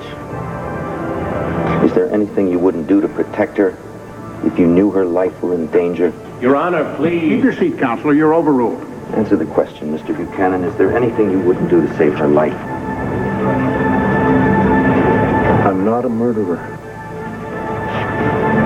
What if you didn't see it as murder? What if you saw it as a way of protecting someone you love? Would you kill for that love? I don't know. I just know I didn't kill anybody. Tell me this. If Dr. Polk signed that commitment paper, wouldn't that have meant the loss of your wife? Wouldn't it have meant that she would have been put away in a sanitarium for the rest of her natural life? I told you he did not sign anything. More than you could take, Clint? The loss of your wife, wasn't that enough to make you pick up a weapon, a letter, for instance, and drive it into the back of the man who had come between you and someone you love? Damn you!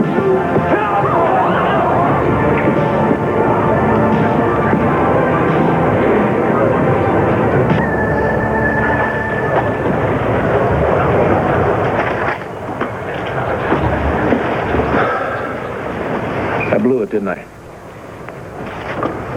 I mean, I just crucified myself by jumping Herb Callison. Right?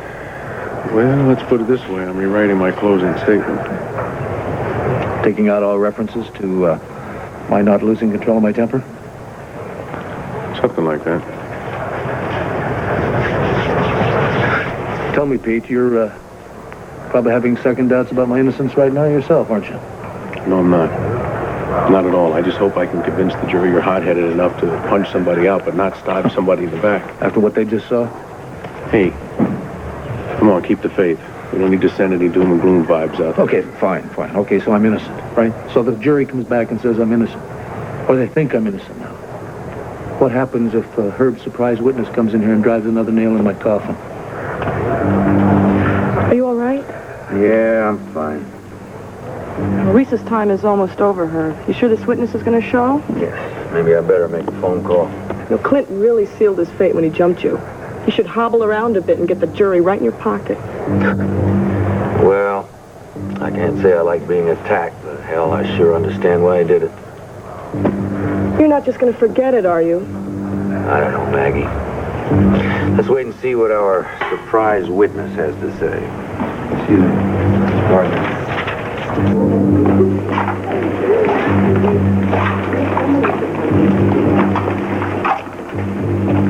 Hello, Nikki. Oh, Lita. Hey, kid. What you doing? Just taking Lolly for a walk. What are you doing? Oh, mostly thinking about my husband. You know, Clint trial. Here, hold Lolly. She'll make you feel safer and warmer. Okay.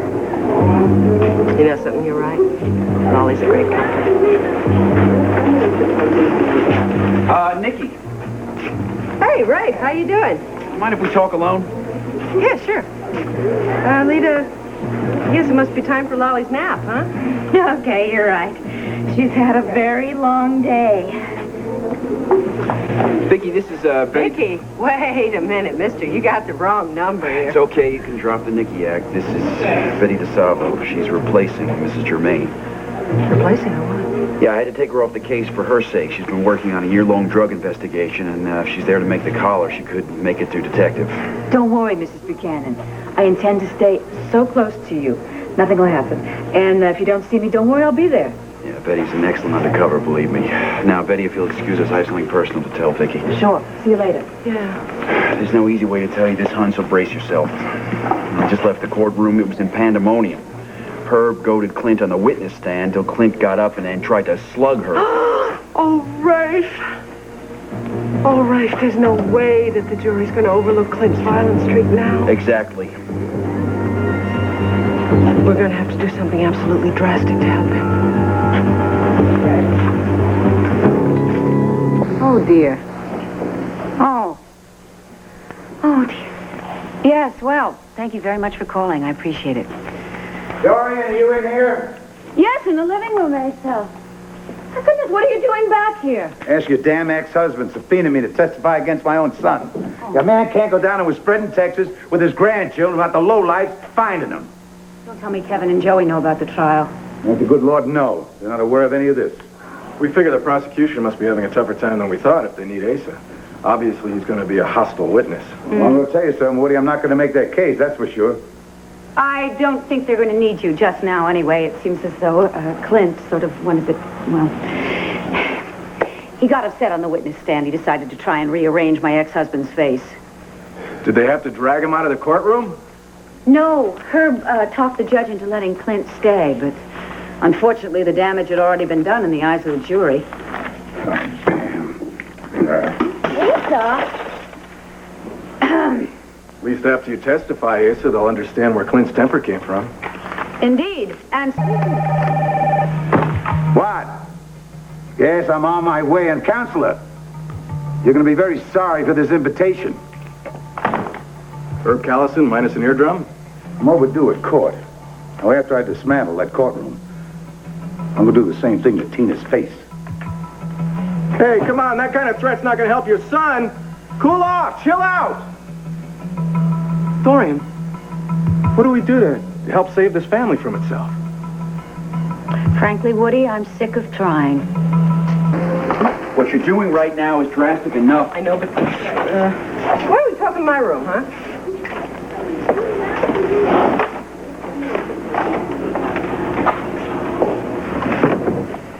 You can drop the Nicky act now. You're doing so well, it scares me. Well, it's far easier than I ever imagined, Rafe, and to some extent that scares me as well. However, time is running out for Clint right now, and my faith that the jury will not convict him is weakening rapidly. I know, so what drastic step are you thinking about? Okay. Dr. Polk's killer has not made himself known, even though I have been pretending to be Nicky, right?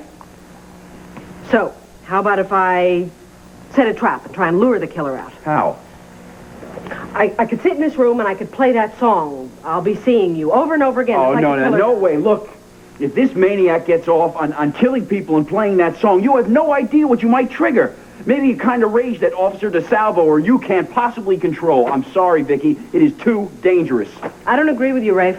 I really don't. So if you're not going to get me the tape, I'll just go to somebody else for it, okay? Clint's already beside himself with this whole scheme. If he knew about this... Well, you're not going to tell him, are you? Look, we don't have time to debate this now. Are you going to get me the tape or do I go to somebody else? Could Larry talk some sense into you? Surprisingly enough, Larry hasn't even been by to visit me. I just hope he's all right. All right. I'll discuss it with Officer DeSalvo. If she thinks she can cover you well enough, I'll get the tape for you. But if not...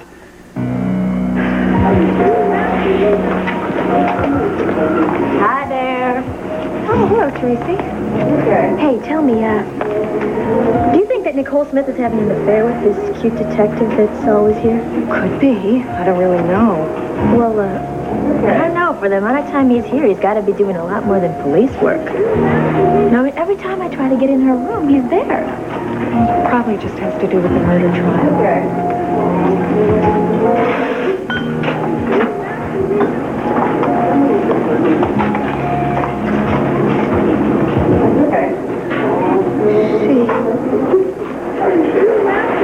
She's back, Lolly.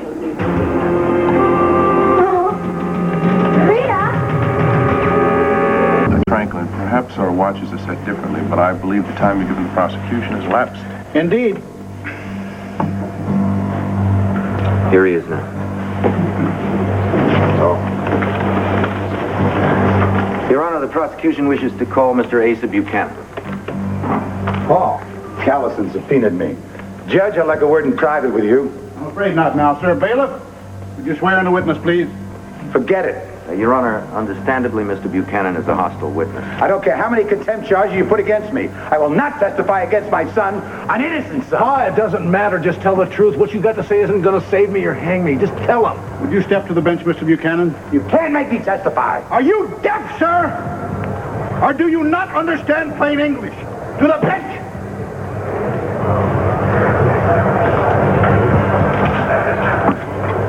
I don't appreciate having to raise my voice in my own courtroom. Your Honor, I am sorry. Somebody is trying to frame my son for a crime he didn't commit. I will not stand by and see injustice happen. That's what we're looking for here, is justice. Now look, I have a son too. I know exactly what you're going through. But believe me, if I were in your shoes, I would want to sit in that witness chair and tell this jury exactly what I thought to be true about my son. And what difference does that make to the prosecution, huh? Mr. Buchanan, in a court of law, there are two sides. There's the prosecution and there's the defense. They make their arguments. The jury is impartial. God knows I try to be. But we're all human. We're not perfect. This is the best justice system in the world. What we have to decide is the system better than our frailties? I think it is. What about you? Amen. Let's put the system to the test, Judge. Where's the Bible?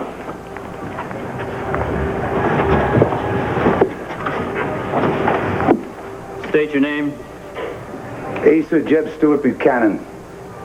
You swear to tell the truth, the whole truth, and nothing but the truth to help you God? I do. Under protest. Thank you, bailiff. You may be seated, Mr. Allison. Thank you, sir. Mr. Buchanan. On the night of February 10th, your son Clint called and asked that you be his best man at his remarriage to Victoria Buchanan. Is that correct? Yes.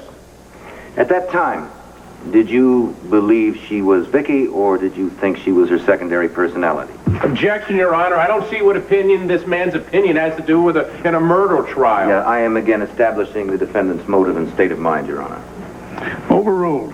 But I will give defense the same leeway in his cross-examination. Answer the question, Mr. Buchanan. I wasn't sure if she was Vicky or Nikki. What was your inclination, to doubt or to believe? That night I was kind of doubtful, but later on... The wedding was interrupted by the arrival of Captain Ed Hall of the Landview Police Department and by Dr. Marcus Polk of the Mountain View Sanitarium. That is right. They arrived at the I do part. In your own words, tell us what Dr. Polk and Captain Hall had to say upon arrival. Well, they said the marriage had to be stopped. Ed had some kind of an emergency detainer document, and Polk said that she was Nicole Smith and had to be committed. And what was your son's reaction to this? He was angry. What the hell do you think? How angry? Angry enough to make threats against Dr. Polk? Would you like the question repeated, Mr. Buchanan?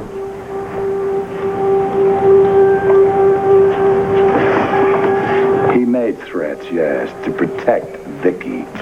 Didn't you say just now you weren't sure who she was? I know now she was Vicky, and so does he. Thank you. Now, did your son on that night back up those threats with any kind of physical violence? Not really, no. He shoved Polk out the library, but I wouldn't call that violence. In other words, your son lost control at the prospect of his wife being put... Objection, conjecture. Is that correct? Sustained. Yes, Your Honor. Let us move on to the following day, Mr. Buchanan, at approximately 10:45 a.m. Your son, Clint, called you from Dr. Polk's outer office while his wife, rather his ex-wife, was inside being questioned. Is that correct? Yes. Could you tell us what he said to you during that conversation? He was worried, upset, I guess. I don't know. I don't remember. Let me refresh your memory. Dr. Polk's secretary overheard the following. Thank you. And I quote, "I hope I won't have to take her out of here by force, but if Dr. Polk comes to the wrong conclusion, I'll have no choice. I will take matters into my own hands," unquote. Yes, Clint said he'd take her by force. He did not say he'd kill Polk. He did not stab him in the back.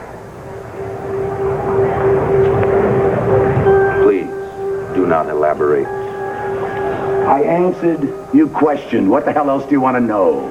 Since you brought it up, let me ask you this. Would your son kill to protect his wife? Objection, Your Honor. The witness wants to speculate. I'm all for it. Objection withdrawn. Well, Mr. Buchanan? Yes. Clint would kill to protect Vicky. Thank you.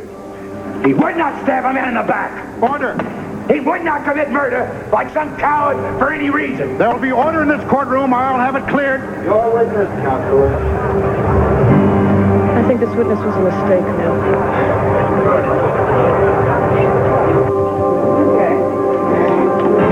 Rita, how are you? I wondered if you'd still be here. I thought you were gone forever. Oh, I'm just back for a little while, helping out, that's all. Some of the patients think I'm new around here. I'd like to keep it that way. Nicole Smith, for instance. She's not to know that I ever worked here before. Get it? It's very serious. Hey, you say hello to old Clint for me, all right? Yeah, I'll And you do tell that. him I hope he gets out of his mess pretty soon, okay, Detective? Okay, I'll do that, Miss Smith. Bye now. Yeah, take it easy.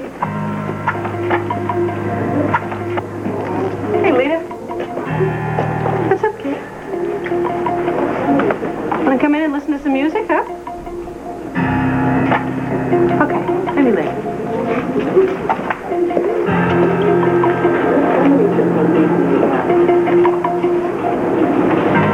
Remember what I said, Lita.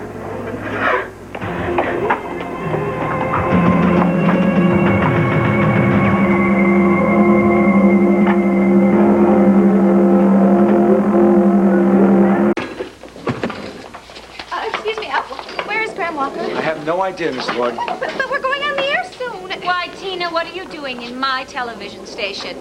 Dorian. Yes. I also hear you're going to be doing an interview? Yes, that's right.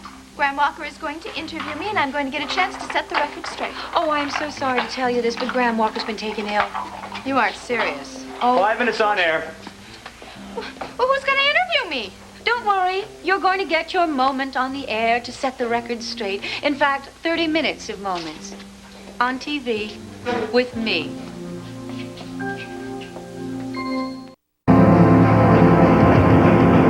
Hey, hello there. Oh, you startled me. Sorry, I guess we don't know each other, huh? No, I'm new around here. I'm a nurse's aide. I'm Tracy. I'm Betty DeSalvo. Oh, well, it's a great place to work. Except everybody's a little on edge about this whole Dr. Polk death. Well, I'm new here, too. I didn't know him. But I know what you mean by everyone being on edge. You know, I'm supposed to be monitoring who goes in and out of Miss Smith's room. Oh, really? Why is that? Well, it seems that her husband or ex-husband or whatever is on trial for the murder. And Dr. Spender is afraid that maybe one of the patients might try to retaliate. Oh, that is awful. Well, I just have some things I needed to fill out on her admission form. Oh, no. Got the wrong patient file.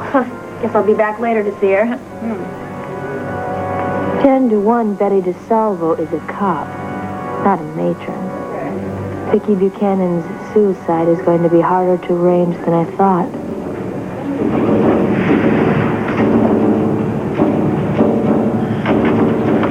Mr. Buchanan, did you offer in any way to help your son get his wife out of the sanitarium? Yes, I did. That was on February the 10th, the night that the wedding ceremony was interrupted? Yes? And where did this conversation take place? In Dr. Polk's office. He was talking to Vicky. I stopped by to see what was happening. I told Clint to forget the rules and just take her the hell away from here. How did he react to that? He said it wasn't the Old West anymore, and he played by the rules. So it wasn't until later, when Dr. Polk ordered Vicky back to the sanitarium to continue the interviews, that your son started contemplating the idea of using force. Is that correct? That's right. Later that day, did you offer your son the use of a gun?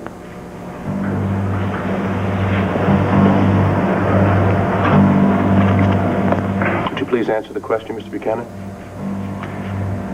Yes, I offered him a gun. And what was his answer? He refused the offer. They didn't want it, didn't need it. So in other words, when he left your house, Clint Buchanan had no intention to murder Dr. Marcus Polk. Objection, Your Honor. Sustained, Mr. O'Neill. Sorry, The Your jury will disregard the defense counsel's last remark. Well, let's move on, Mr. Buchanan. Later, when Clint and Vicky returned home to pick up the children, why didn't they use one of Clint's other cars? He said he needed something bigger, a station wagon, had a lot more room for the luggage and the kids, and I rented it for him. And what was Clint and Vicky's mood at the time? Now, I'm going to have to object to this. Why? You asked for this witness pure speculation earlier. I'd like the same right. Answer the question, Mr. Buchanan. Gladly. They were a very happy couple, loving and carefree. All their troubles behind them. Finally, reunited with their kids, their family again. They were not like a couple running from the law or people who had just murdered somebody. Did they tell you where they were going? No, sir. They didn't want anybody to find them. They wanted to be alone. They wanted and needed a vacation. Later on, it did look bad. But I tell you, the only motive those two had was peace and happiness. The prosecution asked you earlier if you believed your son would murder a man to protect his wife. Now, I'd like to ask you a last question. Would your son stab a man in the back to protect his wife? No, I raised my son to be a man. No real man would ever do that.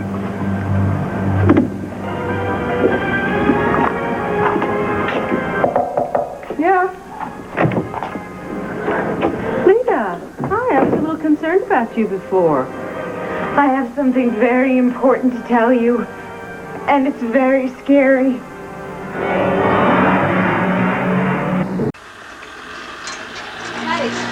Yeah, make sure they're fresh Now, flowers Dorian, on you the just set. hold on here a minute. Now, I have some rights here. I paid $1,000 to be interviewed by Graham Walker. Oh, really? Yeah, not to mention all the money I paid for the airtime on this station. Oh, but that was before I once again resumed my position as general manager here. New management, new policy. That's just the way it goes. Who painted Oh, no, the wait. Now, set? this can't be Color. fair here. Now, there must be For the somebody set over your designer. head I can talk to. No, sorry. I'm the boss. Well, I'm not going to let you do this to me, Dorian. Forget it. I mean, if that's the way it's going to be, then I don't want this interview. Don't be a coward, Tina. And I want my money back. Sorry, but it's too late for a refund. So I suggest that you go ahead and you give your exclusive interview, as planned, with me. Otherwise, I'm just going to have to fill the available airtime by simply talking about you. Honey, what is it? She's back again. The bad one. What do you mean? The nurse's aide. She told you she was new. Oh, the one with the blonde hair? You mean she's worked here at Mountain View before? Yes, when Nikki was here. Oh, I see. Why do you call her the bad one? She isn't very nice. And she makes fun of me and Lolly. Oh, that's awful. I hate her. Lolly hates her. We're both very scared of her, and you should be too. Thank you for the warning, Lita. She warned me not to tell you this.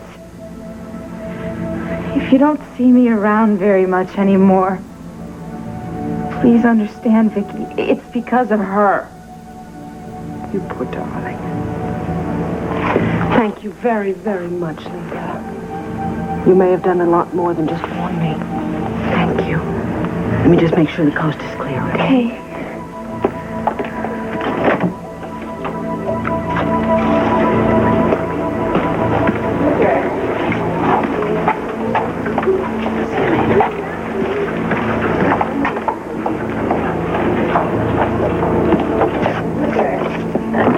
If Nikki knew her, then I really blew it. Hey, Mrs. DeSalvo, can I talk to you a sec? Yeah, sure. So not only do we have the concrete evidence, the defendant's fingerprints on the murder weapon, testimony from various sources that he began threatening Dr. Pope from the moment the doctor wanted to commit Vicky Buchanan and Nicole Smith. We also have Clint Buchanan's actions after the murder. His flight from the state of Pennsylvania, a vacation of indeterminate length, driving a car purposely not registered to him, checking into motels under assumed names. And on top of all this, ladies and gentlemen, we have motive.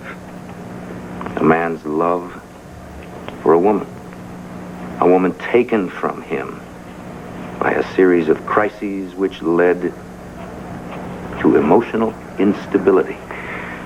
Now, this man, Clint Buchanan, tried in vain for months to win the love of Nicole Smith. She rebuffed him, sold the family newspaper, even divorced him. According to Tina Lord, he even resorted to a very dirty trick in order to bring his loving Vicky out of her secondary personality. Tina Lord claims the trick did not work. The defendant claims it did. I say to you, it really doesn't make any difference whether it was Nicole Smith or Vicky Buchanan that Dr. Polk ordered committed. It mattered only in the heart and mind of Clint Buchanan. He believed that he had saved his wife, unearthed her, after digging for so long. And so.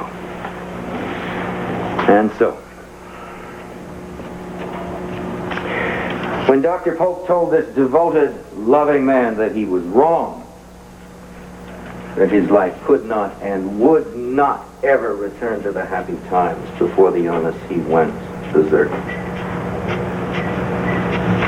For one brief moment, filled with agony and passion, the defendant lost all cognizance of right and wrong. On the table, a letter opener. The doctor, the man who had ripped his dreams apart, was turned away from him. Clint Buchanan grabbed that letter opener and plunged it into the back of Marcus Polk.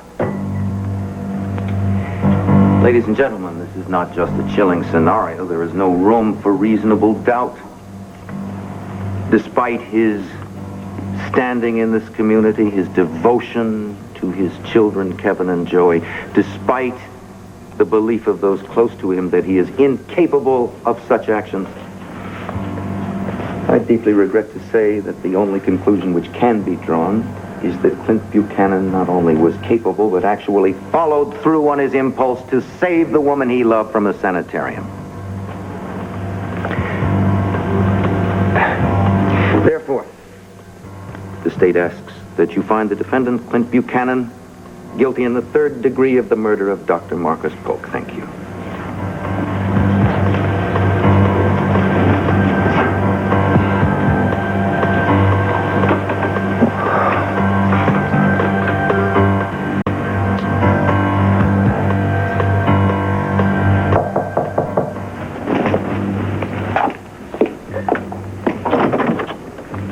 You wanted to see me? Yeah, come on in. Just wanted to say I was, kind of sorry, about pretending not to know you before. See, I gotta be real careful because the cops are in and out of here all the time, and I didn't know that you weren't maybe, a cop, because you pretended that we'd never met each other. No, I don't work with the cops. How come you acted like we never met? Those cameras and start talking about me. My lawyer is going to slap a suit of libel on you so fast. But Tina, I'm not going to make up anything about you. I'm certainly not going to lie about you. I don't need to.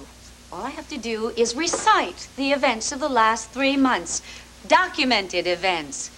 It all speaks for itself, dear. What? Dorian? And anyway, if I don't get enough material from the last 3 months, what I can do is go back to the days of Mitch Lawrence, when you forced Vicky into the condition you now say you're so concerned about. No, wait, I swear I'm going to... And if I still haven't filled enough airtime, I know I'll have a little contest with my viewers. They can all write in and try to guess what Tina Lord's deep, dark secret is. First prize, 1 week with Tina Lord. Second prize, 2 weeks with Tina Lord. Excuse me, Dorian, Miss Lord, places, please. Thank you so much. By the way, everybody, it is so good to be back home. Howie, everybody, Ray, thank you all. Tina, excuse me. Are you going to be sulking off into the sunset, or are you up to a challenge? Thank you. I just love a worthy adversary. Speaking of people who aren't, how is Pamela? She's just fine. Wonderful. I suppose she's out shopping, spending some of the money she got from the National Intruder for publishing Ace's love letters. She had absolutely nothing to do with that, Dorian. A servant found those letters and sold them. With your blessing, I'm sure. 15 seconds. Yes, thank you. Now, just so that I'm going to introduce you. I'm going to introduce myself as if I need to, and then get straight to the first question. So you don't think that I'm slanting things. I'm going to let you know what it is. I'm going to say to you, Tina, how does it feel to be sitting there self-serving when the man you supposedly once loved is facing a life term for murder? My clipboard. Good afternoon, ladies and gentlemen. I cannot tell you how happy I am to be here hosting, once again, View on Landview. Today's going to be a very special show. We have a very special guest today. I'm sure all of you have heard that we are going to be talking to that daring femme fatale about town, Tina Clayton Lord.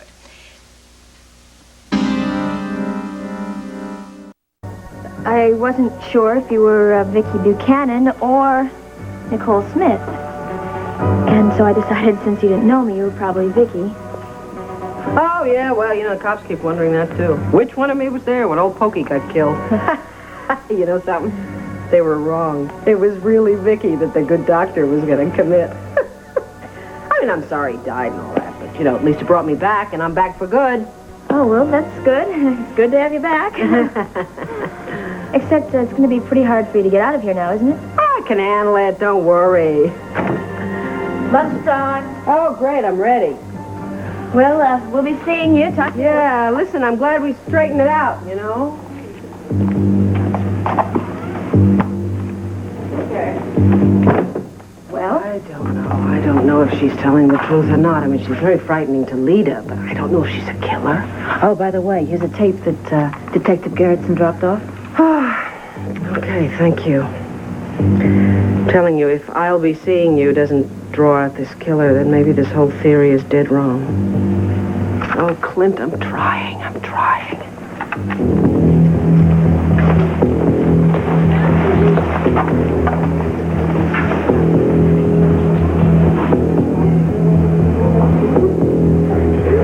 And so if you follow Clint Buchanan's early career of journalism back to Arizona, you'll find a portrait of a man who has fought for justice and against injustice all of his life. So what would you expect of a man like Clint Buchanan when faced with the injustice of a murder charge?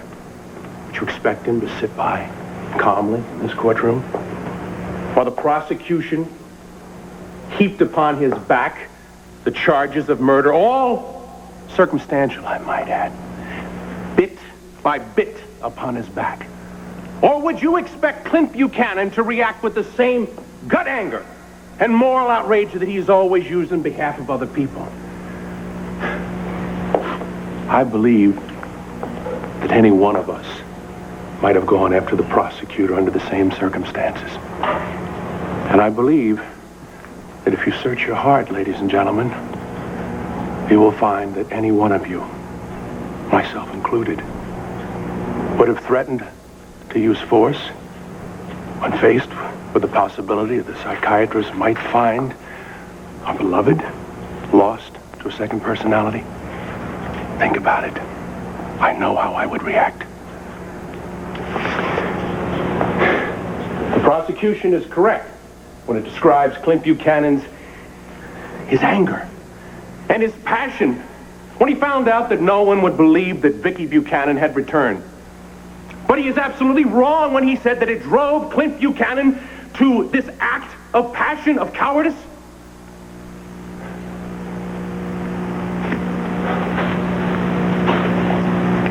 The prosecution would ask us to believe that Clint Buchanan, who allegedly had lost all control, stabbed Dr. Marcus Polk in the back. And then he calmly left town, leaving behind the document that so enraged him, the commitment paper that is responsible for his wife's commitment in a sanitarium at this very minute. Oh, I think not. And then he goes home. He gets his children. He drives off, exposing those children to the dangers of life on the run. I know that man! He would never endanger those children. Run, yes, but alone. He would never endanger his children. But he didn't, did he? Why? Because he had done nothing wrong. There was no reason to leave those children behind. Ladies and gentlemen of the jury, if in your deliberation you overlook this man's character and his love, then you will add agony to a man who has done nothing but fight for justice and his family all of his life. If you find Clint Buchanan guilty, then you will be responsible for the biggest injustice of all. For despite what the prosecution has said, and all of their circumstantial evidence, I submit to you that we have created here room for reasonable doubt. And you have no choice but to find Clint Buchanan not guilty. Thank you.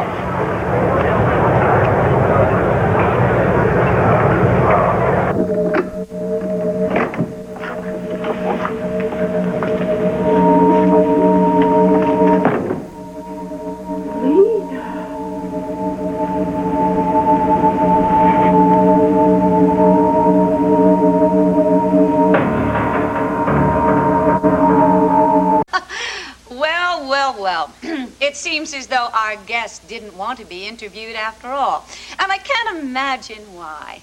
After Tina Lord's court appearance this afternoon, where she was exposed as a vindictive little liar, you would think that she would want to come on here and set the record straight, unless, of course, she truly is a vindictive little liar. No matter, let's not waste valuable airtime on that subject. We'll go on to a more important topic. Me. Ladies and gentlemen, I cannot tell you how grateful I am to once again be here with you as the hostess of View on Landview and its executive producer. Most importantly, of course, as general manager of WVLE. All of you who wrote in, who telephoned the station and begged for my return, I thank you from the bottom of my heart. And of course, those of you who, judging from the ratings, completely stopped watching this station entirely, well, you helped immensely. I can promise you one thing. WVLE will once again go back to its policy of hard-hitting journalism with a certain focus on public service features. Well, now, if it's all right with the control room, I would like to go live now to the courthouse where we will get an update on Clint Buchanan's murder trial from our own Rick Farley. Rick, are you there? Cut. He's on, Dorian. Great. Thank you very much, Billy. It went very well, everybody. Howie, thank you all, Frank. Darling, you were here. You saw my triumph.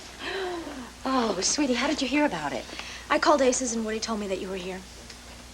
Did he also tell you I am no longer working for Asa? No, what happened? I decided to cut my losses. You could call it a tactical retreat. Well, Mom, I'm sorry, what? I wanted to talk to you. Oh, okay, never mind, Patty, but tell everybody production meeting at 4 o'clock. Yes, babe? Rob and I got divorced. We're getting a divorce. Honey. I feel awful about it. That's why I wanted to come and talk to you. Of course you feel awful. Baby, is there any chance? No, if there was, we wouldn't be doing this. Look, why don't we sit down? Okay. Billy! Bill? We're going to a commercial right in about 2 minutes. Let Rick know that I wanted to fill about 6-8 minutes of the airtime, and then give me a warning, and I'll go back on the air. Thanks. Baby, when did all of this happen? Yesterday. I'm stunned. Really stunned. Everything's changed, Mom. I mean, we just don't communicate the way we used to, that's all. Yes. Well, you poor thing. I mean, you know, you've really had to grow up, mature overnight, haven't you? I had no other choice, didn't I? When I confronted Rob, I thought for sure that he would say, well, let's try and work this out. But he got so defiant and so angry. Oh, I mean, this marriage that we used to treasure, I mean, it's nothing now. It's nothing, and I can't imagine what could have happened. I'm sure it's a series of events. But I still can't imagine what exactly happened. I don't see it.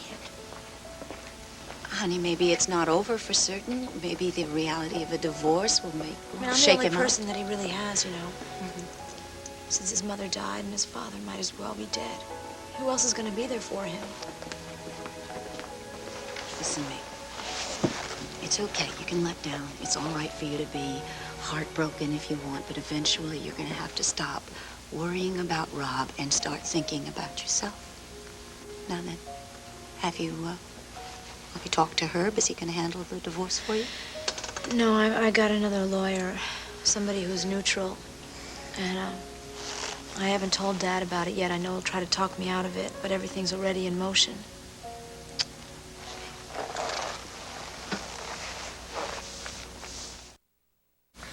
Okay. Now then, whoever your lawyer is, I hope he's going to give you, or has given you, the same advice I'm about to. In one word, alimony. Alimony? Yes, you bet. Oh, leave it to you to think about alimony. I'm talking heartbreak and you're talking money? Darling, we're talking divorce. And anytime you're discussing the subject of divorce, alimony has to be right there on the list along with heartbreak. I don't give a damn about it. And I've told my lawyer the same thing. Honey, you may not care about it right now, but someday you just might.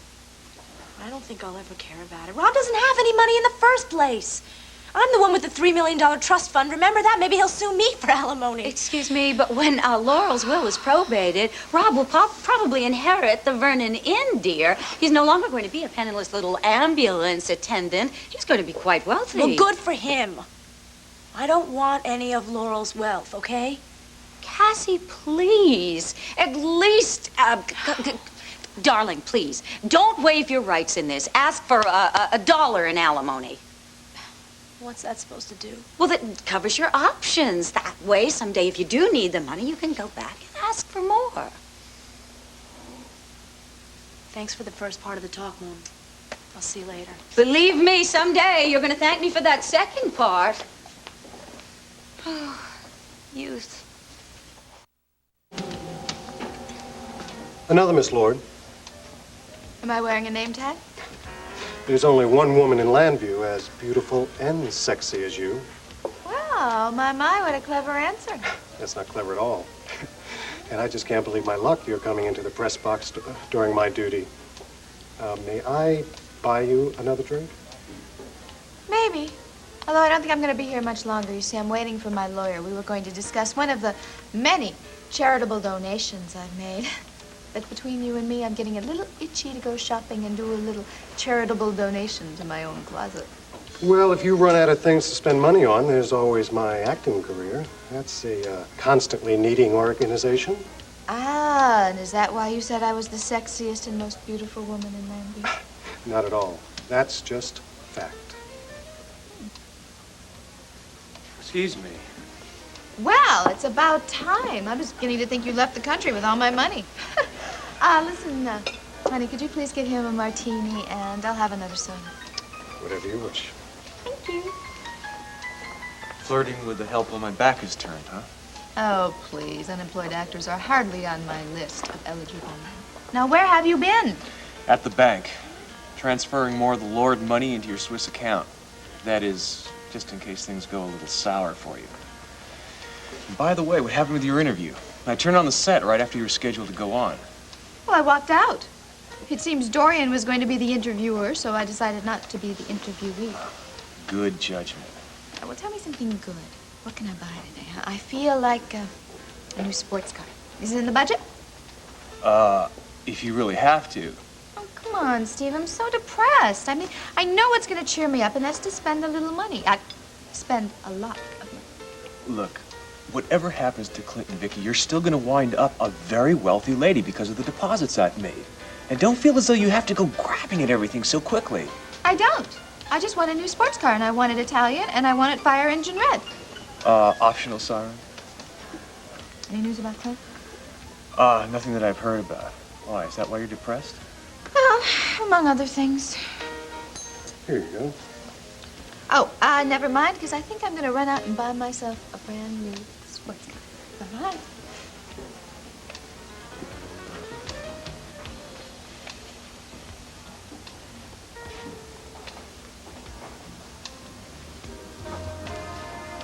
Oh, waiter. I'd like a cheeseburger deluxe, please. Rare. Ray, what are you doing here? I just saw the Lord Dame split, Steve. Mitch Lawrence is getting very antsy. So when are we making our move on Tina and her bread? Lawrence, stuff it. I don't think you really want me to bring back that message, Steve. Look, I've been doing all the work while he's just been sitting around.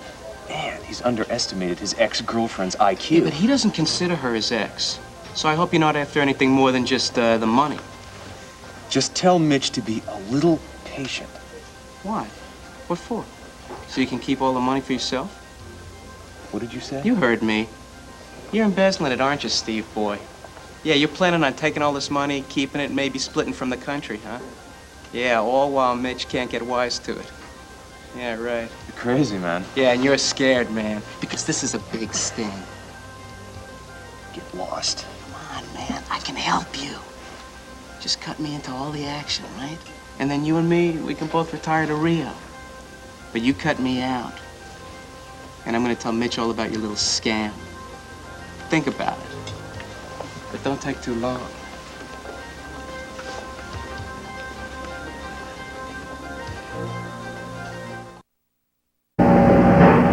Oh, my Lord, Leda. Who did this? Someone hurt Lolly. Is she dead? No. No, of course she's not dead. Look, see? She's better already. She's feeling much better. And, I tell you what, we can sew her up. And then she'll be fine again. You sure she'll be all right? Oh, yes, I promise you, she'll be just fine, honey. Leda, do you know who did this? I only think I know who did it. I mean, I went to therapy. They won't let me take Lolly to therapy. And when I came back, she was on the floor. And that nurse's aide, did she know you would come in to see me? She never liked Lolly. I tell you what, I'm going to get an attendant to take you back to your room, okay? And I'll tell you why. I think that Lolly needs to rest, okay? Oh, we're going to sew her up. But a little bit later, right now, she needs to go to bed. She needs a nap, okay? I've always taken care of Lolly. I've never let anyone hurt her the way I used to be hurt. Now I can never let her out of my sight again. Come on.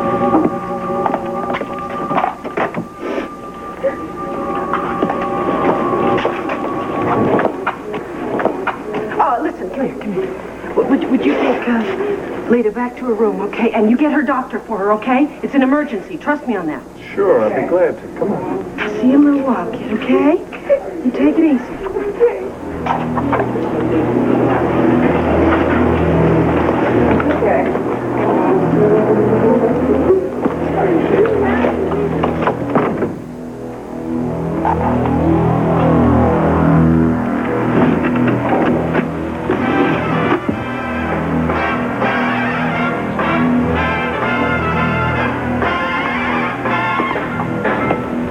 I'll be seeing you in all the old familiar places. You are not expected to be like the Almighty and therefore all-knowing. You will base your decision on the evidence and the arguments presented as you perceive them. We ask only that you find your decision of guilty or innocence by virtue of your own good conscience. The jury will retire. All rise.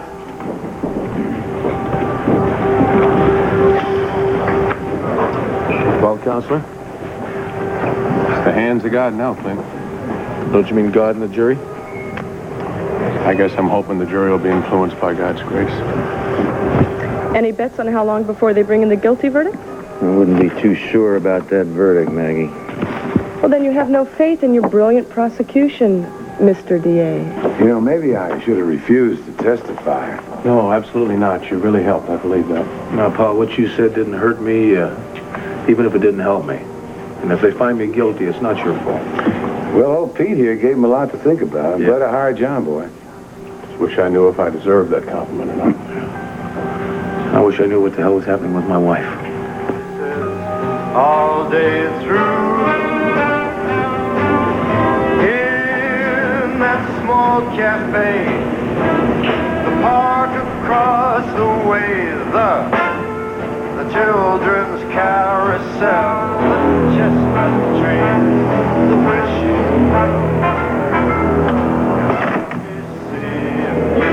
in every lovely summer's day.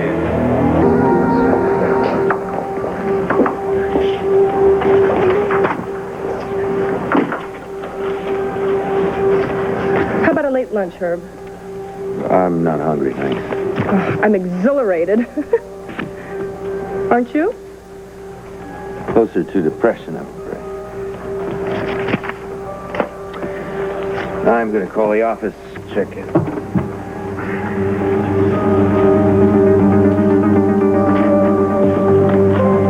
I know that look. No fireworks. I just can't believe it. I mean, I'm sitting here in a courtroom awaiting a jury's verdict for a murder I didn't even commit. I can't believe it. That's exactly the conclusion they're going to come to. Yeah. Look, Pete, is there any way you can pull some strings so I can see Vicky? What, the sanitarium?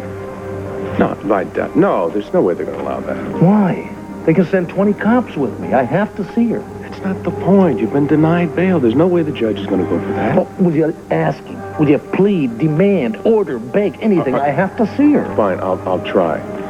But I go through the DA first. I better go try to find Herb. I don't want to have to deal with that one.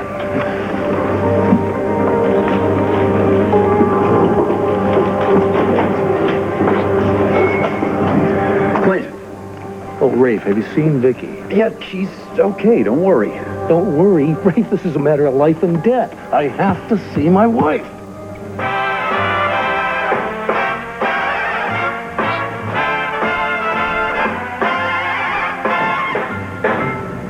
I'll be seeing you in all the old familiar places that Hey! What are you doing turning off my favorite music? But what are you doing, hiding? In my closet? I was looking for something. When do you come off sneaking in here, shutting off my music? Look, first of all, Mickey, I was not sneaking. You sure as hell didn't knock. I sure did, but this music was so loud nobody could hear me. Look, you're disturbing the people around here. The people around here are already disturbed. And a lot of the people around here are taking a nap, and blasting music annoys them. What's the matter? They got something against old Blue Eyes? Maybe you do, huh? No, Frank Sinatra's a little before my time. Oh, yeah? So what? He's still the greatest singer in the whole world. Look, I'm not here to debate this, okay? You're driving people bananas with that music. So, I'll play it soft. all day through in that small cafe. You know anybody around here likes Frank Sinatra besides me? Maybe we could trade tapes or something. Hey, what is going on in here? Hey, look at this, Mrs. Salvo. This patient has a knife. And where did you get this, Nicky? I was walking out in the hall. That kid Lita was looking like a pallbearer carrying a rag doll. Would you believe that somebody slashed that doll to bits and left the knife sticking in its back? I'll take the knife. I'll dispose of it. Somebody around here is really sick. Poor little Lita. She's harmless. She hasn't got a thing in the world except that doll. Well, that just goes to show how careful you've got to be about provoking people around here. Now, turn down your music. Or Dr. Spender won't let you listen to any at all.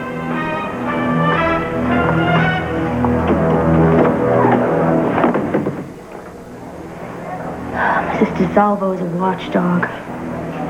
Gotta get rid of her before I get Vicky Buchanan.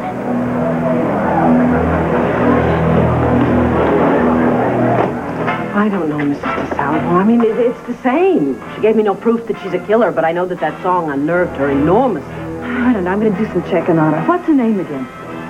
Tracy something. I don't even know her last name. Look, if she comes in here again when I'm not around, get out in the hallway. Don't let her trap you in here. Be more careful.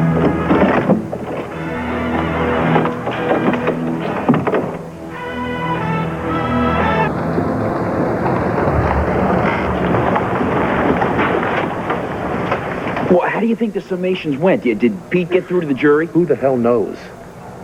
Now, Rafe, look, you have to put a stop to this masquerade that Vicky is playing. Clint, I was against it at first myself, but Betty DeSalvo, the undercover cop, she's excellent. She's on top of that. Oh, hell. Any police department that arrests me for a murder I didn't commit is not on top of anything. I'm not about to trust them to take care of my wife. Look, to drop it now, Rafe, I put her... If I am convicted today, the boys are going to need Vicky more than ever. They're going to need their mother more than ever. Now, she has to stop pretending to be Nicky Smith and get out of that institution. To drop it now might put her in more danger, Clint. How the hell do you figure that? If I can just get out there to see her, I can talk her out of this. Counselor. Listen, the judge is considering your request to see Vicky, but I really don't think he's going to go for it. Well, convince him. Will you just cool down? Do you want something? Yes, you were talking to Judge Franklin? Yes, I was. He was, I want to know if he'll let my client see his wife. Are you out of your mind? That would never be allowed. Counselor, I beg your pardon, but it doesn't have anything to do with you. It's not your decision to make, it's the judge's. I believe that the DA's office should have some input into his decision. I agree. That's why I went to Herb. He said it was okay. He didn't think the judge would go for it, no? Herb agreed? Yes. I don't believe this. That's because there's no compassion in your nature. We are talking about the law and not compassion, especially with a hothead like Buchanan. And there's no guarantee that he's not going to try to escape. Oh, give me a break. We're not talking about releasing the man to his own recognizance. The man's not going to try to escape. He just wants to see his wife. He's concerned about his wife. Yes, I know all about that concern. It led to murder a few weeks ago. What about today? What's it going to lead to? He's about to be convicted. Nice talking to you again, Maggie. As always. Oh, you heard that? Sometimes I wonder if that woman was born a prosecuting attorney. Oh, we'll see a little humility when they lose the case. How long is it going to take the judge to reach his decision? I don't know. He should be about there. Mr. O'Neill. Oh, yes, Your Honor. I have been searching for a Judge precedent. Franklin, if you allow this prisoner out, it would be a legal outrage. Surely, Mr. Lakian, you're not going to point out the law to me. Under the circumstances, I was seriously considering letting Mr. Buchanan see his wife. But I cannot do that as long as the jury is out. However, I will allow you to be escorted to a telephone where you can speak with her personally. Thank you, Your Honor. We appreciate it, Your Honor. Mr. Lakian. Well, get me to that phone, will you? Sheriff? Yes.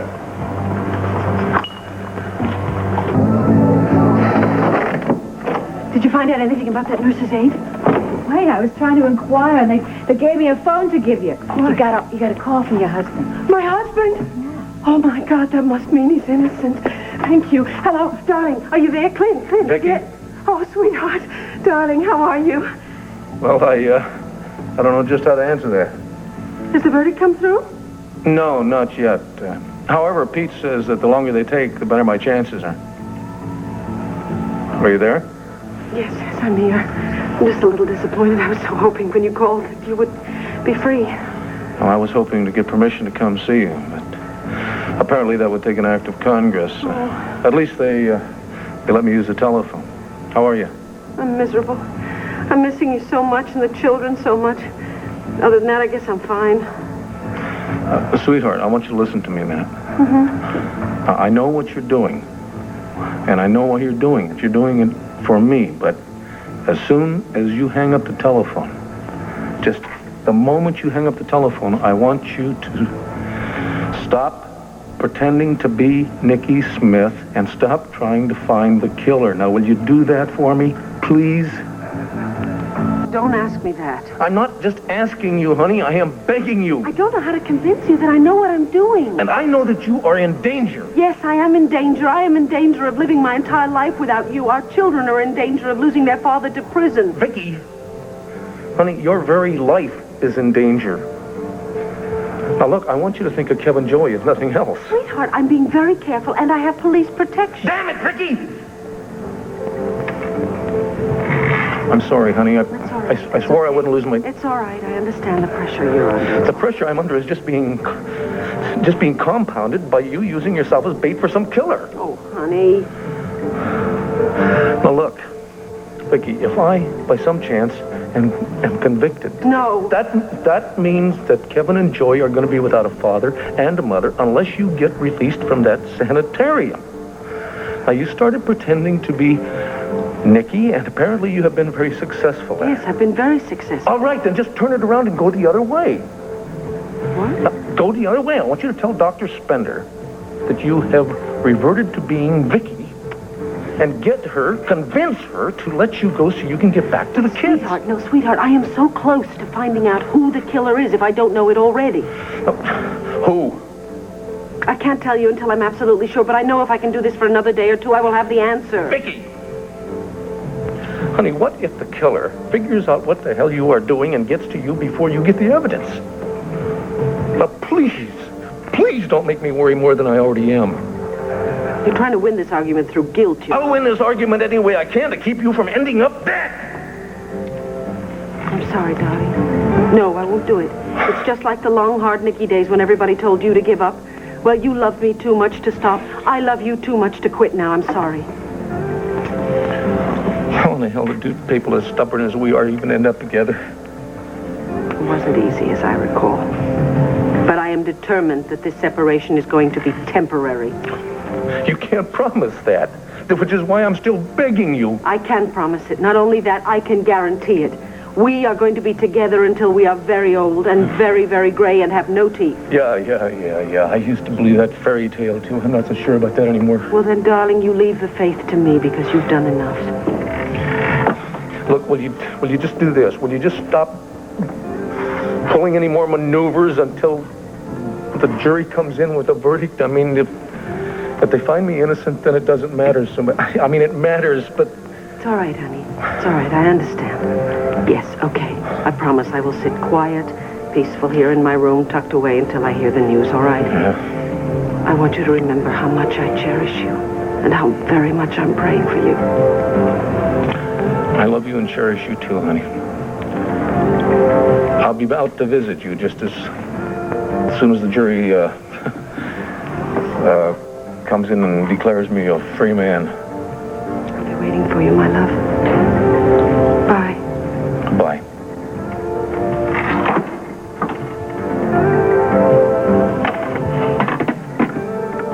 The courtroom is the quietest place around here at the moment. Come on. Thank you. Thank you very much. Excuse us. Grab my chair. Oh, all right. But I spoke to my reporter, my WVO reporter. He said that he doesn't have a prayer of getting an innocent verdict. Well, I had a lot to work with, darling. He's just drowning in the evidence against him. Yes, and you did everything you could to help hold him under. I'm sorry. I mean, I know that you really didn't want to take this It's case. very difficult. Herb, honestly, why didn't you just disqualify yourself? What, leading to that assistant of mine? Talk about oratorical killer instincts. That lady has notches on her tongue. And, of course, it'll do your career a lot of good I to did get not a solid... take this case for my career. All I can say is I hope that you can manage to put together something that resembles a friendship with the Buchanan family in the future when it turns out that you've been wrong. Yeah, if I've been proven wrong. Okay?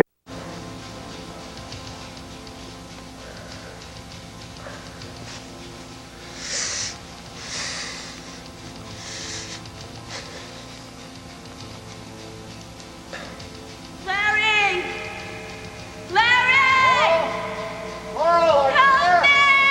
Where are you? I'm here. Oh, darling, Please, I'm I here. love you. I love you. Oh, I love you so much. I love you. Come No. love me. I No. love you. No. I love you. No. I love you, Larry. I love you. Oh, I love you so much.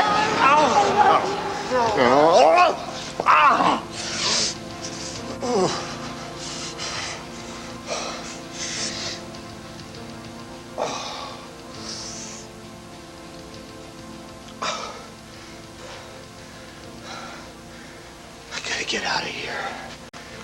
Just gotta get out of here. Hey, this is again. Yes, what did you find out? That nurse's aide was fired the first time she worked here. Really, why? Well, apparently Dr. Pope felt she was so mentally unstable she couldn't deal with the patients. Why was she rehired? Dr. Spender didn't know anything about her prior record. I found out from some staff members. Well, what's her name? Did you know? Tracy James. Tracy James. Oh, that name rings a bell. I don't know her myself, but that name rings a bell. And who is Tracy James? Tracy James? She doesn't work at the Banner? Tracy James? I don't remember. I can't remember. Please answer the question.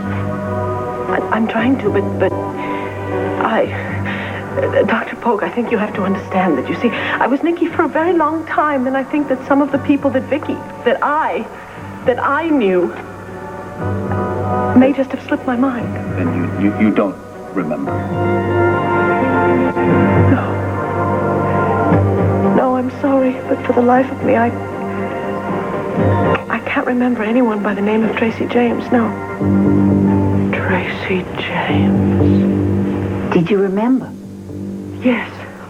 Yes, Dr. Polk mentioned her to me. He told me that it was somebody that only Nikki could have known and not me. So you see, it's entirely possible if she did work here before that Nikki would have heard her playing that song at night. And the file that you mentioned that Dr. Polk picked up from his desk, we all assumed it was a patient file, but maybe it was Tracy James' employment file. That could be it! Oh, please, could you go to personnel and check it out, please? Yeah. Oh, hurry. Be careful. Yeah. Tracy James. Tracy James.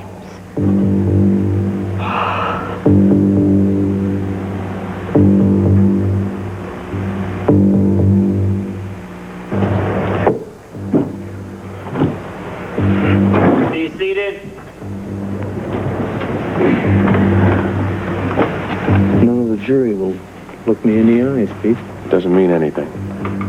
Ladies and gentlemen of the jury, have you reached a verdict? We have, Your Honor. Would you read your verdict to the court? We find the defendant, Clint Buchanan, guilty of murder in the 3rd degree.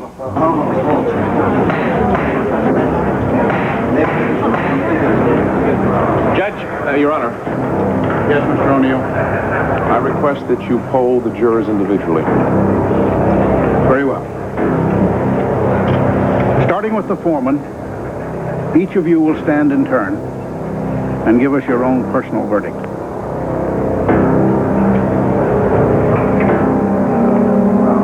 Guilty, Your Honor. Guilty, Judge. Guilty, Your Honor. Guilty. Guilty, Your Honor. Guilty, Your Honor.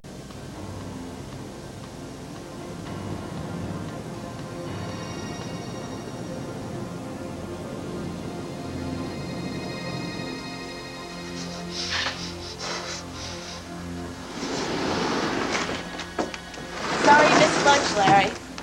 I stopped by the deli, picked you up a roast beef sandwich. Not bad. Where have you been? The sanitarium. But I don't want to talk about that right now. Did you hear anything about the trial? Oh, yeah, your friend Buchanan is sweating out his verdict right now. He's going to be guilty. I made sure of that. Now go ahead, eat. Look, Tracy, I got a fever, and I think this wound is infected. And you got to do something about getting me to a hospital. Larry, I can't let you out of here. Now, do not ask the impossible, okay? No, you contradict yourself. You tell me you love me, and then you kidnap me here, and then you shoot me, and now you're willing to let me die? What else is dying, Larry? That love. You know, I don't even trust you anymore. You keep pretending that you've gotten used to the fact that you're mine, and then you pull something. I'm losing my patience with you. Look, I just think think you're expecting too much, Tracy. It's just too much for me to absorb and to adjust to. Well, I always expect a lot out of the people that love me and then betray me. Okay, fine. Why don't we talk about your past? Talk about your parents who died when you were young? I mean, if I could understand something about them, maybe I could understand about you. Look it. I don't want to hear about these words, okay? I can tell in your face right now that you just think I'm some kind of a nut. Some kind of a nut who's a random killer that goes around killing everybody. What you really want to know is how I can kill so easily now, isn't it? I want to hear the whole story. Well, I don't have time. I have too many problems. Well, what problems? Things I thought would be clear by now. But I'm running into some tricks that I didn't expect. Yeah? What? Yeah. I don't want to tell you because I think you're going to get upset again. No, I won't. I promise. I'll try to keep calm. And look, if you tell me, maybe I can come up with some ideas and help you with whatever it is. Oh, you will, huh? Yeah. You're going to help me plan to kill Vicky Buchanan without getting caught? Come on, Tracy, you can't continue doing this. The police are going to catch on. Police are jerks, Larry. They just look at the evidence that was left behind, evidence that always points to somebody else. Laurel, for instance, it was Ivan Kipling, right? Ditto with my Aunt Ramona. Dr. Polk, well, Clint just got a little carried away. Who's going to take the rap for Vicky? Oh, well, I didn't tell you that, did I? That poor, distraught woman is going to commit suicide. Oh, my God. It's a real challenge. You know, she's trying to catch me at the sanitarium. She's doing a reasonable job of it, too, but she only suspects me. Tracy. So that's all, and I can maneuver around. Look, for the love of God, let me help you, please. If you let me go, I will do whatever is in my power to see that you don't go to jail. And maybe after years of therapy, you'll be all right. Oh, Larry, I do not need therapy. What I need is for people to clear the way of happiness for me. That's all that I ever wanted, Larry. Happiness. Is that really that much? You know, everybody else gets it. Everybody else. Every single person, but not me, not me. I never do. Look, Tracy. Look. Tracy, you love me, right? Of course I do. Okay, all right. Now, the love process is giving and taking. And right now, I need something from you. And if you give it to me, well, maybe there's a future for us. What? But, Tracy, don't kill Vicky. Tracy, you can't do it. You just can't. If you do, I'll never be able to believe you. I won't be able to believe you, that you're capable of love or sadness. Larry, you are losing it again. Well, what choice do I have? Look, if you disagree with me, you threaten me. Larry, I love you. And I am capable of love. If I weren't, then I wouldn't have suffered all the heartache I have in the past. Well, I am sick of suffering, Larry. I'm sick of losing. No, I don't believe it. If that were true, you wouldn't go around cooking up another insane plot. I am not insane, Larry. You know, you're just like my Aunt Ramona, you know that? You pretend that you care about me. You pretend that you love me the whole time. All you want is to get me to another shrink, to put me away someplace. Tracy, you can't go around killing people for the rest of your life. I only have to kill one more. Vicky is my only threat. Everybody is looking for the killer, right? And the closer they get, the more you're going to have to strike out again. Tracy, for heaven's sake, please, don't do it. Don't. You got to listen. Oh. Knock it off. I'll just take a couple steps back. God, Larry, I love you. I just don't want to hurt you, please. Larry, you're hurt again, aren't you? I hope you didn't start bleeding. At this point, I don't even care, Tracy. Why don't you just put an end to me? Oh, Larry, I'm sorry. I'm really sorry about all this, but you just can't keep blaming me when you know it's your fault. When is my fault? Larry, honey, if you would have loved me, if you would have loved me when I was a patient, none of this would have happened. I wouldn't have had to kill anybody. I am a jerk for not seeing the logic of that. Well, it's Vicky's fault, too. Because she loves Clint as much as I love you, and she's just as determined. Now, if she would stop doing what she's doing, I'd stop doing. All right. Why don't you call her? Let me talk to her. I'll try to convince her to stop. No, look, I don't even want to talk about this anymore. Get it? Oh, wait, Tracy. Okay, look, I have too much on my mind. I need to think things over right now. Tracy. Look, just eat your sandwich, okay? I'm gonna go upstairs, see if there's any antibiotics in the medicine cabinet. I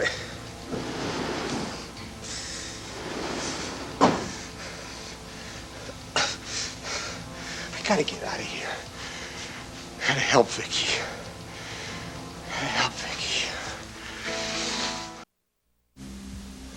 To my dear friends and family,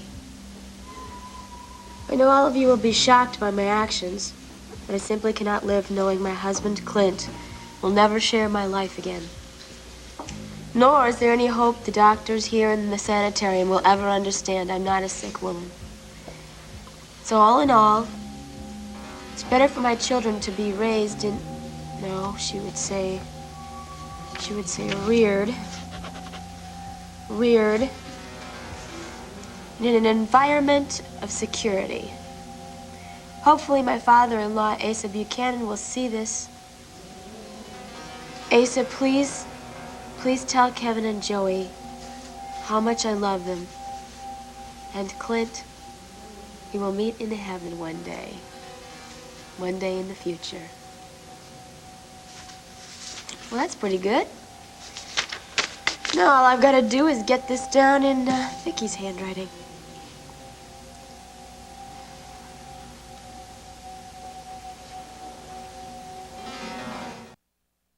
You gotta come in for breakfast. I'm not hungry. Well, you can't let it get to you like this. Look, an innocent man was convicted. It was my job to see that that didn't happen. The evidence was overwhelming. Even the papers said your defense was brilliant. Papers, yeah, they were wonderful. They treated it like it was a movie review. Connie, it doesn't bother me that I lost a case. What bothers me is that one of the most decent, finest people I've ever known in my life was convicted of something he didn't do. You could appeal, though, can't you? Oh, yeah. Weeks, years, months, who knows how long that could take. In the meantime, Clint's locked up behind bars. Look, you knew this was going to be an uphill battle when you started. Don't lose your confidence now, okay? I'll try.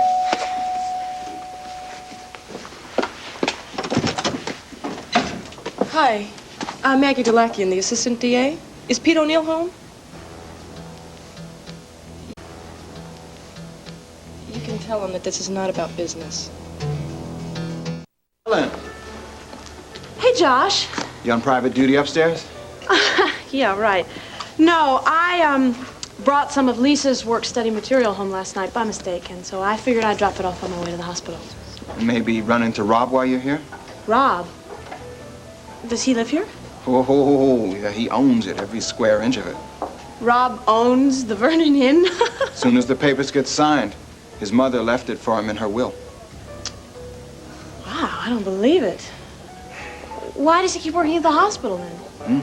Beats me. If I could run a place like this, man, what I could turn it into. Excuse me. Ah. Do you two make it a habit of talking about other people's money? Lisa, Ellen was just here to return this folder. Your work-study material. I brought it home by mistake. Sorry.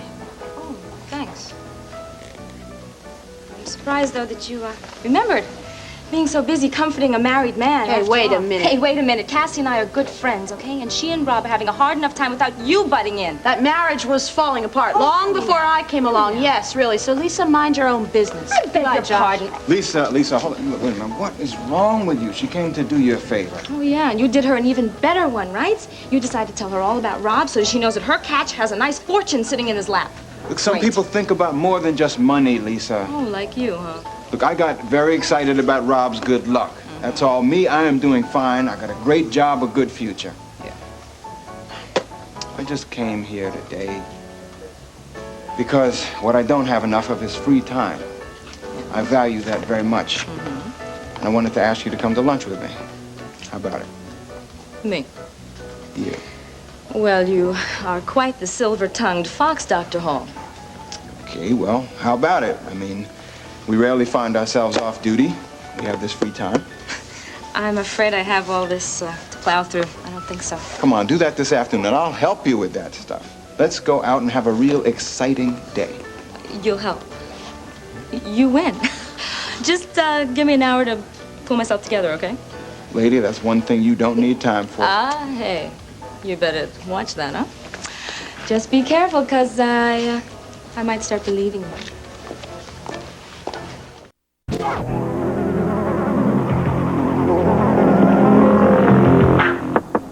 Yeah?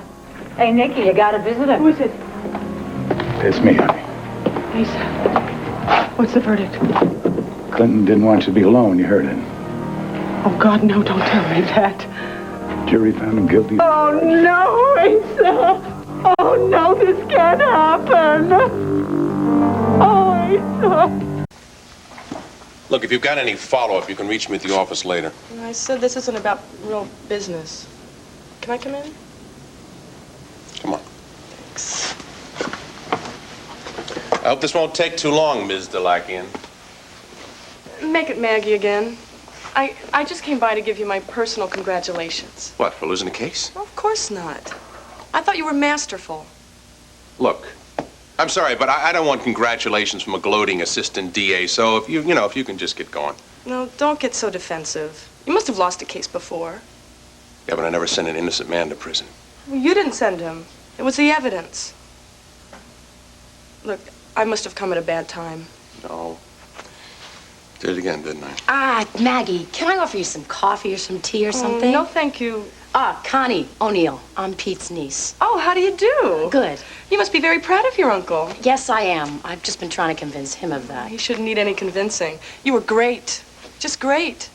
Herb and I thought that you were just going to convince the jury by your compassion alone. Thank you very much. Maggie, can we please drop it?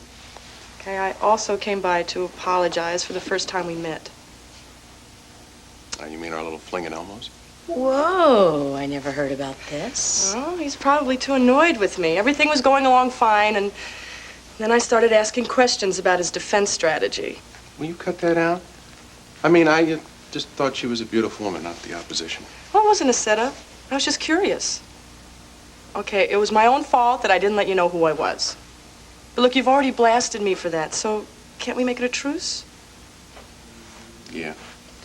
As I remember, there was some interesting conversation before it hit the fan. Well, maybe we can just pick up where we left off. Sure, I'd like to. We have lunch sometime, okay? How about today? I have a very light caseload.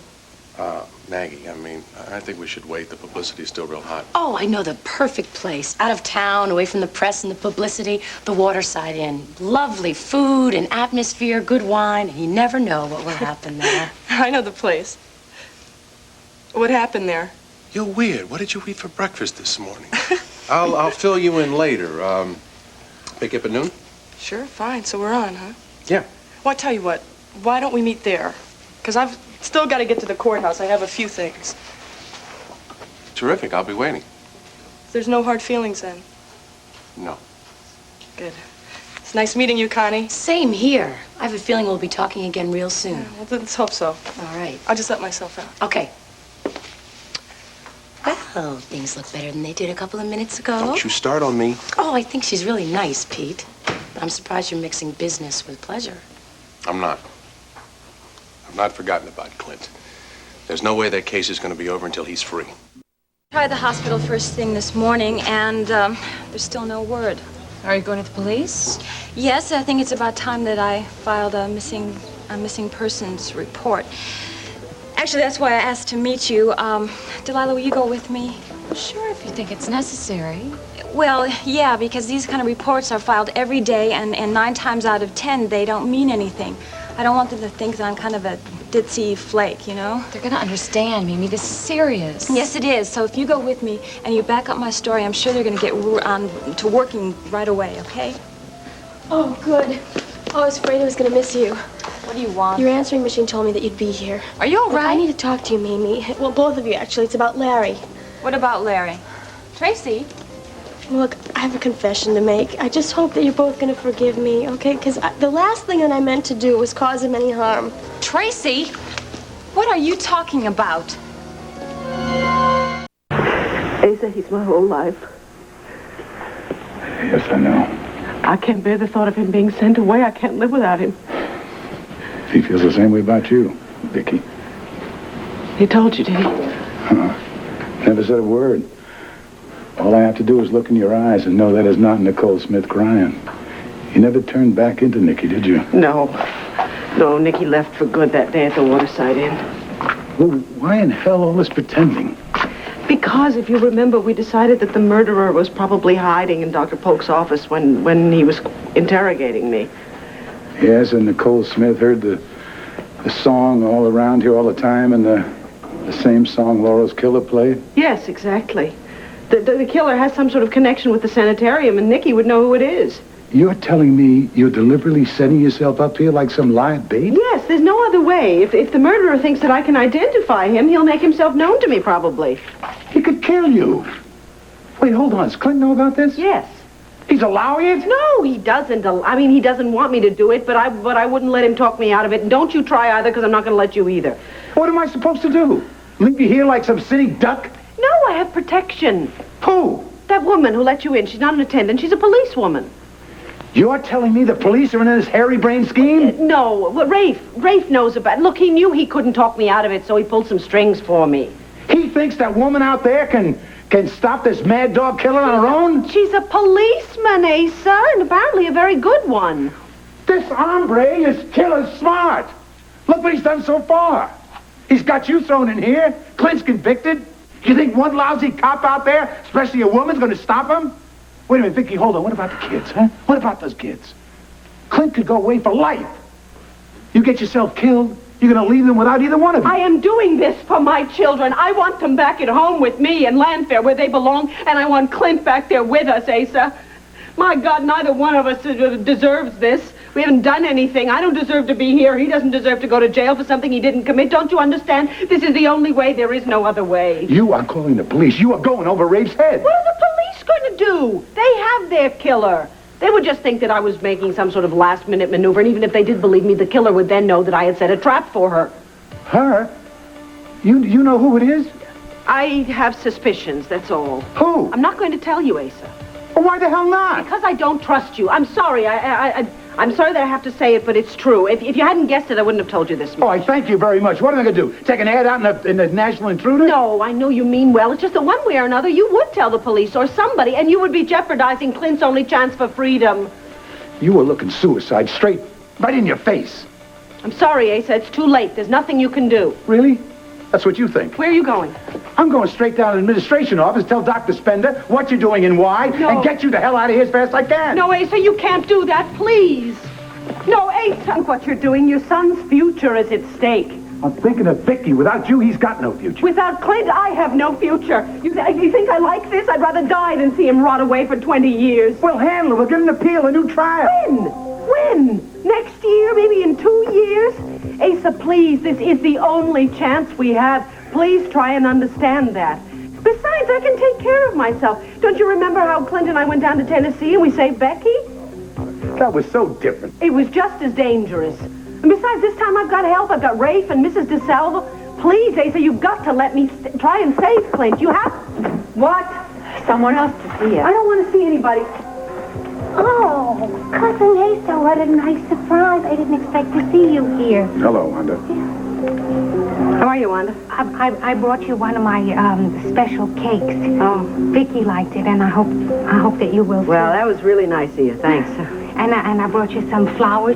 Do you have a picture or something for you? I'll get you. Don't go to a lot of trouble, or anything. No, it's my pleasure. Oh. I was thinking about you all morning. I realized you must be so upset with Clint for the conviction.